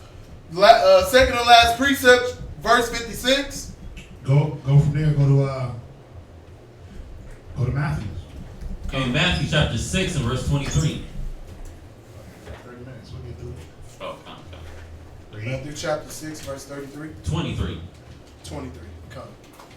Book of Matthew, chapter 6, verse 23. No, read up. Read verse 22. Come. Book of Matthew, chapter 6, verse 22. Right? The light of the body is the eye. Right. The light of the body is the eye. Go ahead. If therefore thine eye be single, Read. thy whole body shall be full of light. Right. If your eye be single, meaning focused, no confusion. Right? God. Go ahead. But if thine eye be But evil, if thy eye be what? be evil. But if you got an evil eye towards your husband, think about it. If you got an evil eye towards your husband, what's going to stop you from having an evil eye towards anybody else? Nothing, right? You have an evil eye towards the man you're intimate with, the man you lay with. Nothing's going to stop you from developing an evil eye towards what? I'm talking to sisters in the camp and the truth. You'll start to develop an evil eye towards other sisters. You'll start to develop an evil eye towards your nation. It's easier. And it's easier, yeah, because you already did it with your first line of defense, which was your husband. Why? Because you didn't understand, you lost sight of your role. You let idleness take a hold. You let that jealousy spirit manifest in you. You know, we know what the Bible says about multiple wives. We know what it says. I hate talking about it because y'all think we just up here trying to get women. But we know what it says. We know that it's not unlawful, right? Come. Now, think about this. For you sisters, and I've said this before. I've said this before, and I've asked this question before, but I don't think y'all look at it this way because of that evil outlook. Before your husband gets a wife, what is she? She's a what? That's his sister. She's a what? Sister. I want y'all to say it in unison. She's a what? A sister. Come. So how come she's not treated as such? See? You don't treat her as such because you don't look at her as a sister. It's easy to say it now. Yeah, she's a sister. Right? It's easy to say it now, but how come when it's time to, like the scriptures say, who is a wise man and endued with knowledge amongst you? Let him show out of a good conversation his works with meekness and wisdom. How come when it's time to do that, it don't happen? She becomes your what? Rival. She becomes a rival. Don't y'all see the problem with that? Don't y'all see the problem with that, man? You're literally like, you know what? I don't want this sister to learn. I don't want her to learn the Bible. I don't want her to learn the Bible, so she's my rival. Come on, man. Let's be real. Y'all have to, no sisters in here have this thought, but the thought is, if you get another woman, I'm leaving. Yeah. If you follow the Bible, I'm leaving. I gotta laugh, but that sounds funny to me. If you follow the Bible, you can follow all the Bible except for that part. And if you do that part, I'm out. Because the jealousy and the envy has been developed in me at such a bitter, it's so bitter and so poisonous that I can't see past the flesh. All I see is carnal. I can't see past that. I can't see that the Most High is trying to build a nation. So what are you in turn doing? Well, I'm gonna be jealous and bitter. So guess what I'm gonna do? My bitterness and my jealousy, when she does come around, it's gonna run her off. Right? I'm gonna be her adversary. I'm gonna put up this fake battle between me and her. And then when she comes around, I'm gonna be a BICTH. I'm gonna want to fight her. I've heard it all. You bring her. We gonna be fighting. Really? Where did they do that at? What scripture is that? Where did Abraham's ribs fight? Where did Jacob's ribs fight each other? Come. They had a righteous competition to do what women do, which was bring forth the seed. But when were they throwing hands because he went and got another wife? Where was David's ribs ever fighting each other. Where you ever read that at? No. You don't. That's how you know this. It's earthly. It's sensual. It's devilish. It's Satan playing in your mind, playing on your insecurities, playing on your idleness, playing on your lack of understanding of what you're supposed to be doing. Because it's always really about what is the individual supposed to be doing. Your husband's doing what he's supposed to be doing, right? But how come, again, it's never looked at as, what am I supposed to be doing? He's doing what he's supposed to be doing, and you're looking at what he's supposed to be doing. Like, why are you doing that wrong? Why are you doing it like that? That's how it goes. This is the mind state. I know it's like, no. But yeah, that's the mind. It's a sister first and foremost, right?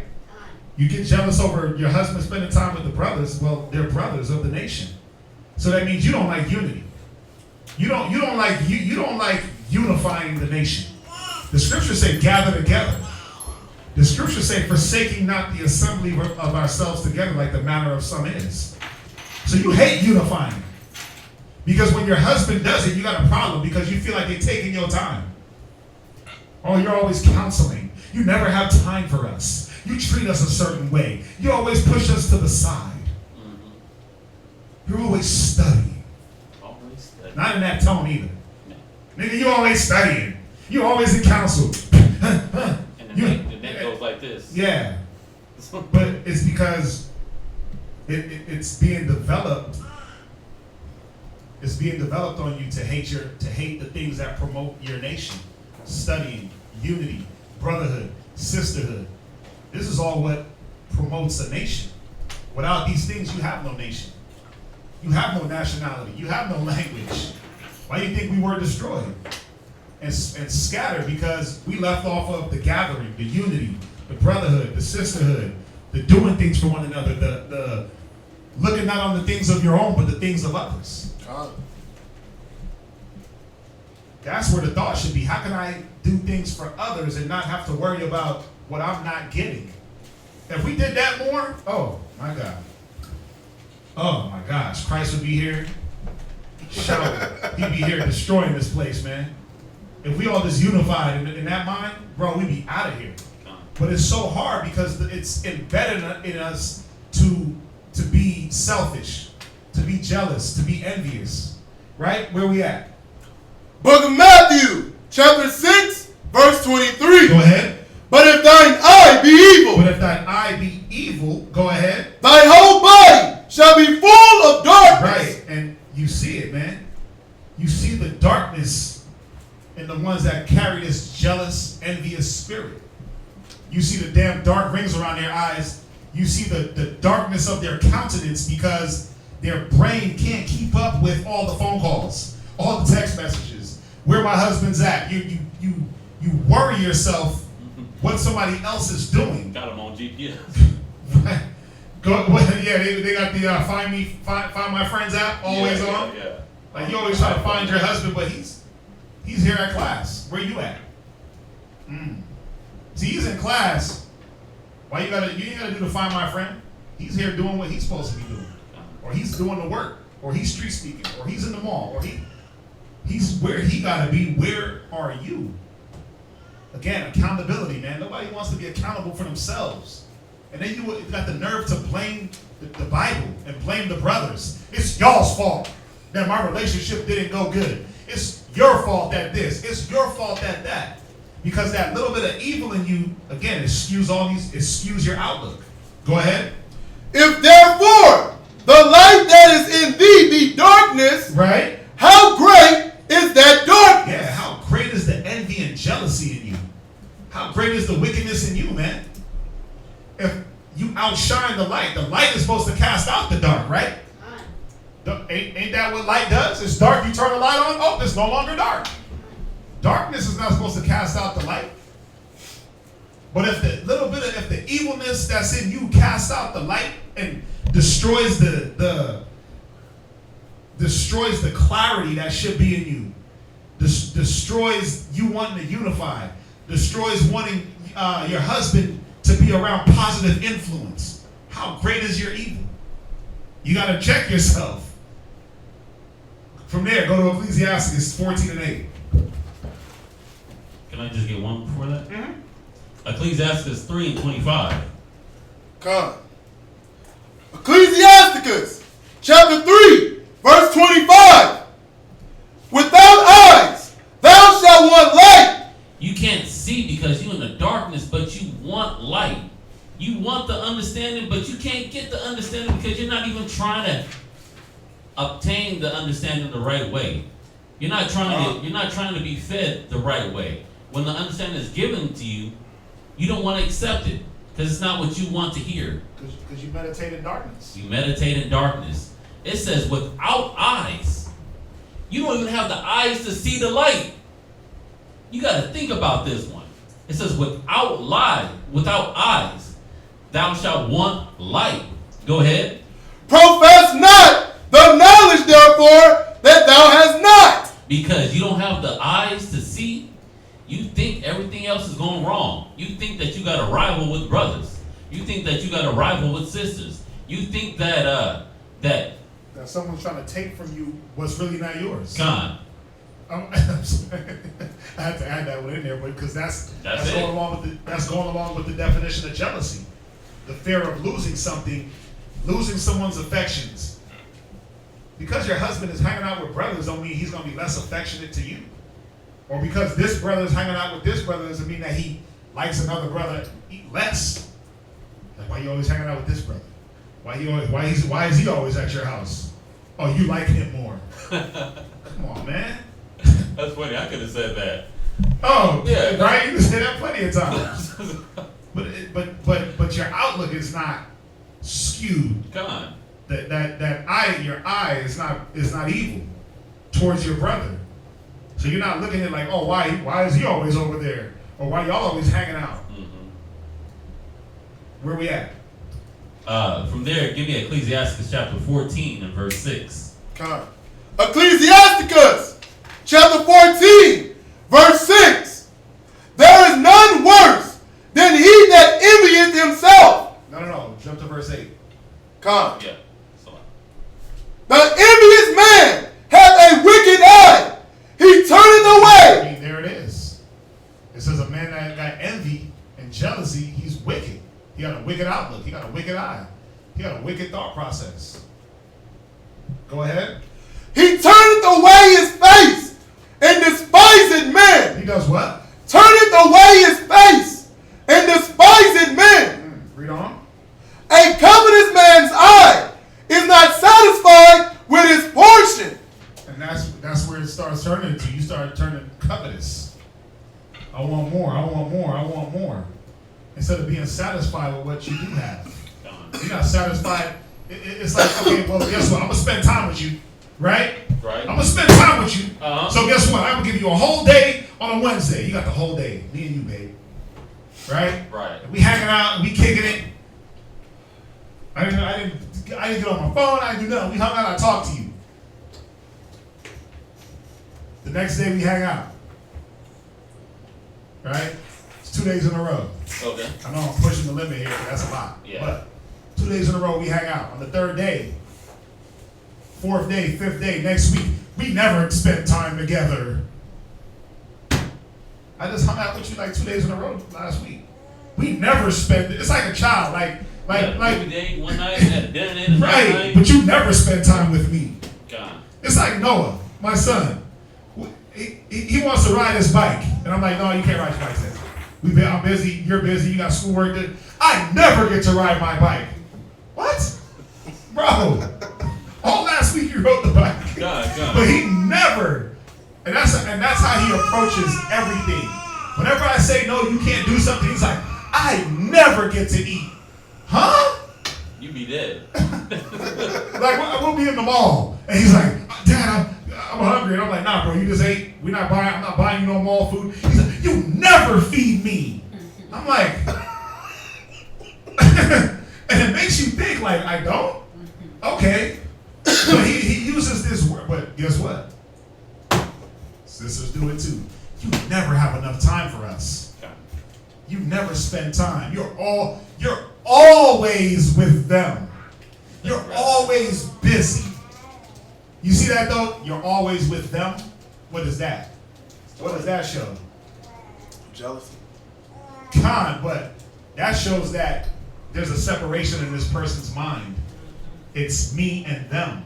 You see rivalry. You see the rivalry. You see the fictitious supervillain that you created. It's a fictitious rival, man. It's fake. Where it's not about us and them. It's supposed to be us.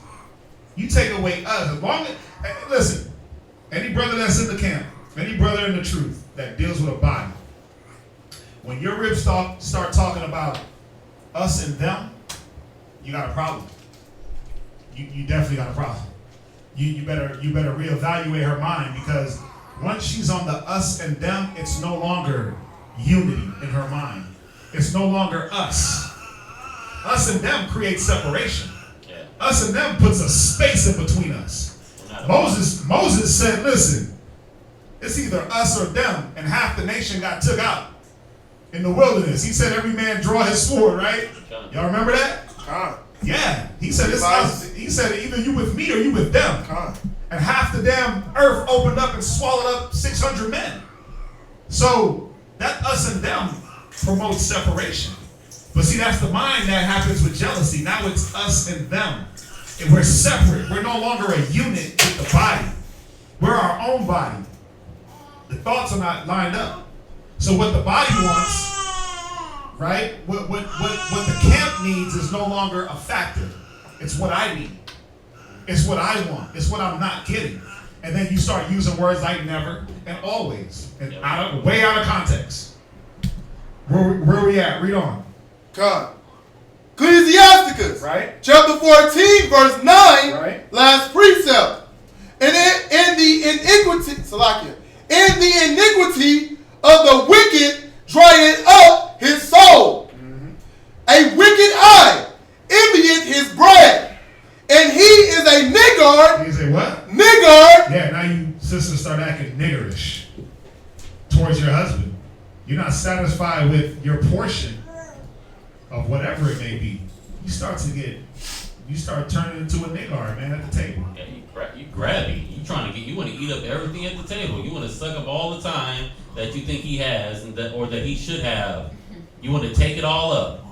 Oh, you're studying right now? But come on, babe. You're supposed to be watching the show with me. Remember you said you was going to watch the show with me? It's like, but yeah, I got to study for this class. I got to study to put together a class. Well, but babe, you're always studying. I was like, okay, well, I got to counsel right now. You can't just talk with me? Well, how come you can't just lay with me and talk and counsel while you're next to me so we can be close to each other? It's like, because this counsel isn't for you. I can't be right here with you, hearing everything you can't hear everything I'm talking about. Because this isn't for you. What it is there has to be, and sisters got to understand that we can't do our job halfway.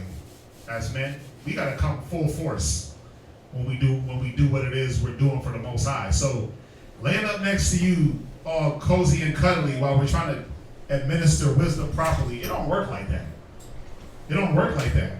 Not everything's going to be a comfortable situation. Not everything is going to involve you, but it does involve you, because a lot of these counsels, man, y'all don't get it. A lot of things that happen in the body, they affect the entire body.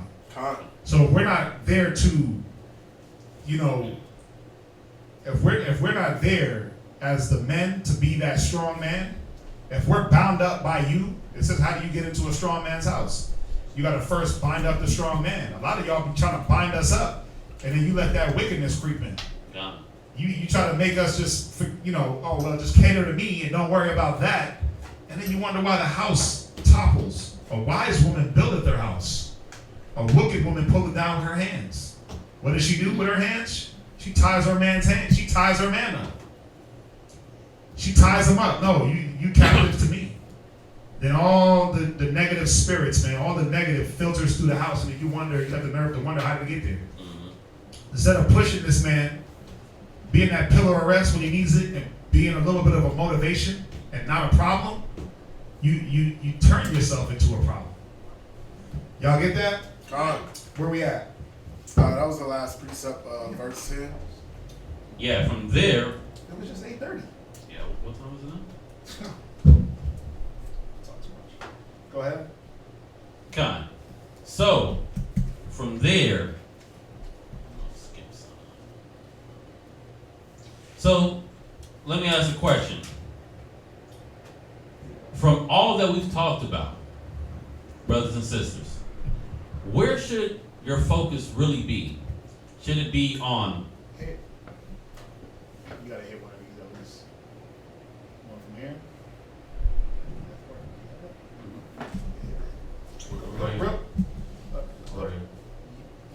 No, go to real quick. Go to Proverbs 14 and 30. Con. Yeah. Book of Proverbs, chapter 14, verse 30. And this is what this spirit does. You don't have it in it? Go ahead. A sound heart is the life of the flesh. A sound what? Heart is the life of the flesh. Yeah, when you sisters come with that sound mind, ready to do your will, ready to do the Most High's will, ready to do your job, it says it's the what? Life of the flesh. That's what promotes the life. But when you come with this envy, what happens?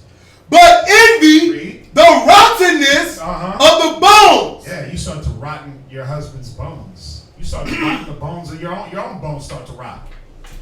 Think about it. When you know your purpose and you're doing it, how much more joy do you feel? But how much heaviness do you feel when you got to carry around envy and jealousy and bitterness? You start to get sick. You develop ulcers and cysts, right? You start to, again, those insecurities start to pop up. You start to rot. It's like, damn, what's wrong with that sister? Are you about to die? Like the rings around your eyes, you can't sleep. You can't think straight. Car accidents, this happened. You underperforming at work.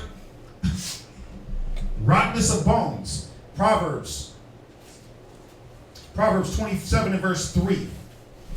Book of Proverbs, chapter 27, verse 3. Right? A stone is heavy. Right? And the sand weighty. Right, a stone is heavy and sand is heavy. Go ahead. But a fool's wrath is heavier than them both. Right, read verse 4. Wrath is cruel. Check this out. So it says a fool's wrath is heavier than them both. Wrath is cruel. Go ahead. And anger is outrageous. And an angry person can be outrageous. Read. But who is able to stand before envy? Yeah, man. Really. Who can just all you gotta do is go back to your relationship where you were being accused of things that you didn't do. That's all you gotta do. And put yourself back in that mind and how it weighed you down when you weren't even guilty. You weren't even guilty. You were coming home from work, you were doing this, hey, you got some nigga in the house. No, I don't. What? No, I don't. Yeah, you do because blah, blah, blah, blah, blah, blah, blah. I don't know why. Why a person makes up or thinks, people, but evil suspicion. Trust issue. Trust issue. Yeah, evil suspicions. A lot of times they think that you're doing something that they themselves would do. Con. Yeah, they project. Self-projection onto the next man. Mm-hmm.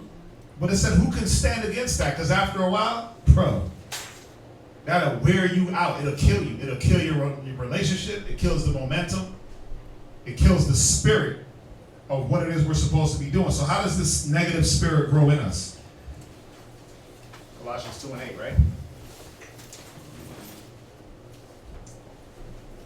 Colossians chapter 2, verse 8.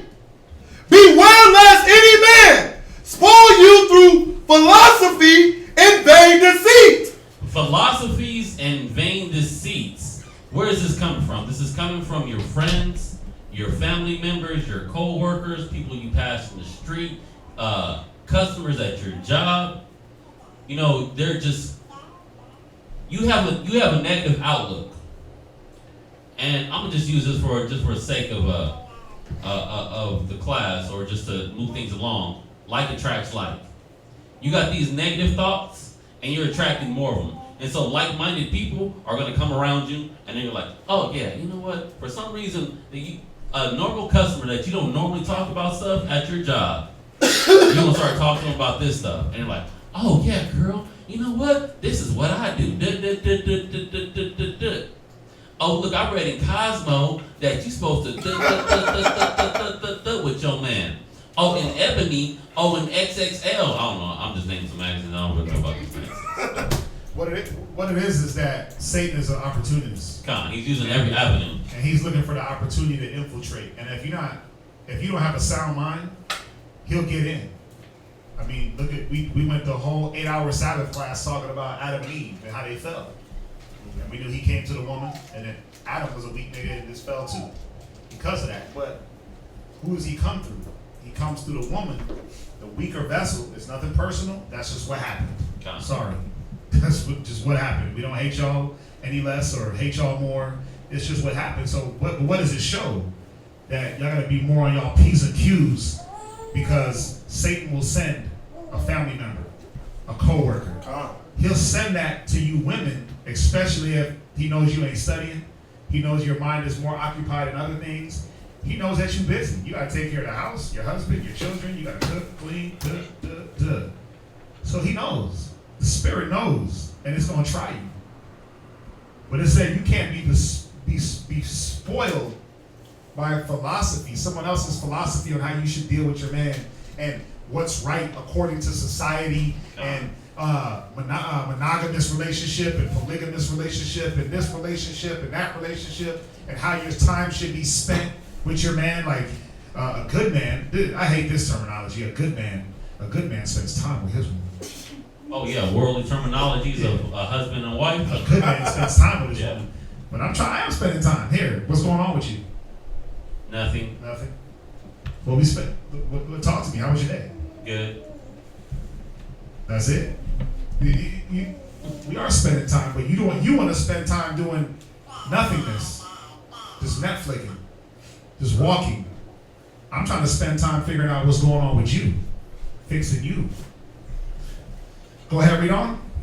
After the tradition of men, after the rudiments of the world, and not after Christ. Go ahead. Not after Christ. These are the things where our mind should be. We should be occupied on what Christ is talking about. What the Most High say. What Yahweh Shai say. And you got to see, what is the world rooted in anyway? The world is rooted in jealousy. Everything about this world promotes jealousy and envy. And looking at what everybody else has and either going out and taking it from them or going out and getting it in the means that are not so good. The whole world. Look at all of you when you watch Maury and you watch Ricky Lake and all them talk shows, right? It was all about some woman stealing some other man and some man stealing some woman and they stole this and they stole that. When you watch Judge Judy, it was always about like somebody took this from me and they were envious of me and they stole from me and the rudiments of the world, man, we got to get away from. We're supposed to be rooted in wisdom, sound mind. Where should the focus be? Back to where I was saying. We're trying to wrap it up because there's a lot more that we can go into. But where should your focus be? Yeah. How do you prevent this mind from taking over? Because it's in all of us. Like all spirits are in all of us. All negatives are in all of us. There's not one man on this earth that don't got pride in them. There's not one person on this earth that don't got hate, jealousy, envy. It's in all of us. But you pick. Well, what I'm saying is, if we all have these spirits, how do we combat? What is it? Go ahead. Wisdom. We're utilizing the knowledge. Well, remember, it's about doing your first works, like we went into earlier. It's about doing what you were first called to do, which was not check up on a man, check up on your man, check up on another brother, what he's doing, how come he's not getting the days off that I'm getting, how come he's getting this and I'm not getting it. It was to deal with yourself, get yourself right, and then teach others and how to get them right. That's what it was about. Right? Titus 2, chapter 2, verse 3.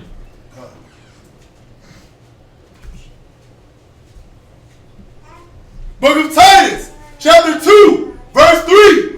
The aged women likewise, that they be in behavior as becoming holiness, not false accusers. Not false accusers. Stop making up things that didn't really happen as though they happened. Because of evil suspicion. Because of an evil suspicion. An evil eye, an evil outlook, a lack of misunderstanding. Godly fashion, not after the rudiments of the world. Go ahead. Verse 4, that they may teach the young women to be sober, Read. to love their husbands, to love their children, Wait, to be jealous over their husbands. to love their husbands. That's what you got to be focused on, more loving your husband, unless they just said it. You checking his mileage? Oh, Yeah, he works 10 miles away from work, but he drove 15 miles today. What's going on? He must be cheating. Come on, man. It happens. It sounds far-fetched, but it happens. Go ahead. To love their children, to be discreet, chaste, keepers at home. Right. See, all these things is where your mind should be. All these things is where a woman of the spirit, a woman that's in the spirit, this is where her mind is going to be. Where are my children at? First and foremost, not where a grown-ass man is at that knows his way home. Remember that commercial? It's 9 o'clock. Where are your children? Where are your children? Right? It's 6 o'clock and like, where are you at, husband? Like, what? The lights are still, what? Lights still The kids ain't even home yet, but you worried about where your husband's at. You more worried about those things than the things that really, really matter. Not saying that your husband don't matter. Not saying that you're not supposed to have some care for your husband's well-being. Don't get that confused with what we're talking about, this spirit of jealousy, because they're two different things. Care for your husband is this: when he gets home, I'm gonna make sure I got something nice, piping hot for him, a piping hot meal. Not where you at, because I haven't done anything at home. I just want to know where you at. See, there's a difference between care and jealousy. I care for your well-being, so I want to make sure that things are prepared for you when you do come. Not keeping tabs on you where you at, but I didn't do my job. So there is a difference. Y'all get that, right? Got it. Read on. Good, obedient to their own husbands. But see, that tattletelling, busybody, obedient to everything else, obedient to the rudiments of the world, that's where y'all get thrown off at. Read. That the word of the Most High be not blasphemed. Right. And that's where people look at the word of the Most High, they look at what we do, and they're like, yeah, that ain't right. That ain't the Bible. He's not treating his wife right. The Bible says, husbands, love your wives as your own flesh. But they look at that and don't understand, what is that talking about? What does that mean? You think it's about long walks in the park. It's not what it's about. Candlelight dinners. Yes, and do we say we don't walk in the park with our wives and hang out with them and eat and love them? Of course. But there has to be a balance, and there has to be a what is called an order. The order is set that what the will of the Most High comes first. The work comes first. Abadiah. And if both are doing the will of the Most High and the works, then those aren't issues that we entertain. They won't be. We're not worried about the walks in the parks, because if we're giving to the Most High first, like Matthew 6:33 says, we seek his kingdom first and his righteousness, and everything else will be added unto us. Yeah. So if we put him first as a unit, then he's going to bless us, and we'll have that time to spend together. We'll have those walks in the park. And right now, this is not our rest, so that's not something we should be focused on anyway.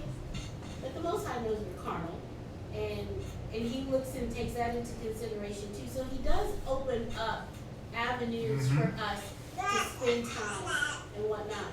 But if there's division and chaos, neither wants to spend time when Satan is in the middle of your relationship. And then if your outlook is skewed, you don't understand what spending time is. Right? Listen, if a husband and wife couple is in here right now, you spending time. Gotcha. See, right now, you spending time with your wife. If your wife is here right now in class, and you're here right now, you're spending time. See, but it's not the time that I like. Because this is the time that's for proving my spirit. This is the time where they're telling me about myself. So no, this ain't spending time. This ain't, it's all about how you look at, again, your outlook on what spending time is. It doesn't always have to be just you and him and what caters to your flesh. Or what caters to what your comfortability and what makes you comfortable. This is spending time. Time is time. If I'm taking you to work and we talking, we spending time. We just in the car doing it. Right? If we had a feast, we spending time. We just had a feast with everybody else, spending time. It's all in how you perceive it. But see, perception is reality for some people. And again, if your outlook is skewed, you're not going to look at the precious moments and use them. That 30-minute car ride, man, that's enough. That's a lot of time. But what do you do instead? You rather hear the weekend, you rather hear music, you rather hear your own thoughts instead of hearing the voice of your husband. The voice of, it's not always correction and reproof. It's not always that, but you don't give it a chance. Did we finish that scripture? Finish it up? That was the last of verse 5. Right. One more. 1 Thessalonians. 1 Thessalonians 4:11. 1 Thessalonians chapter 4, verse 11. And that ye study to be quiet. Study to be what? Quiet. Go ahead. And to do your own business. Now, when you're this studying, you're reading, you're studying, you're understanding and comprehending the scriptures. And then when you get that comprehension, when you get that understanding, you know, like, oh, you know what? I don't need to say that. I don't need to be taking my mind in that direction. You're studying to be quiet, because once you got that understanding, you shut your mouth up. Where you going now? Why you gotta leave the house? It's like, oh, I understand. You got things to do. It's like you just got the understanding. It's like the light bulb goes off in your head, and you're like, the suspicious thoughts are gone. All these negative, evil thoughts are gone. You got understanding. You got ease through the scriptures. Read on. You know what's crazy? It's like when you're in the world and your husband puts on the work uniform, and you never misunderstood that he got to go to work. Oh, yeah. But as soon as he comes into the truth and he puts on his uniform for the Most High, it's like, wait a minute, where you going? There's always, you just putting that on so you can sneak away from me. You ain't really going to be at the mall, or you ain't really going to be in class, or you ain't really, it's like, come on, man. It's very, very, it wears you down. It does wear you down. And, you know, again, everybody's understanding got to be there. You sisters, get your understanding up. Study to be quiet. Yes, it means that once you understand, there's no rebuttal, there's no how come, there's no why, there's nothing to be said. Go ahead. And to work with your own hands. Go back a little bit. To be idle. And to do your own business. Mm-hmm. To do your own business. See, you got to worry about you first. What are you contributing, like somebody said online? What are you contributing to the Most High? What's your business with the Most High? Are you doing your business? Are you rehearsing the righteous acts? Are you doing these things? Is it coming from your heart, from your spirit? Holy? Go ahead. And to work with your own hands, as we commanded you. Right, because that's what it's about. Everybody being convinced in their own mind, everybody putting in their works to make it into the kingdom. That's at the end of the day. Ain't that what it's about? That's all it's about at the end of the day. How am I going to get into this kingdom? How am I going to please the Most High? Well, the jealousy, the envy, the bitterness, the hate, that's not going to get it done. All right, any questions?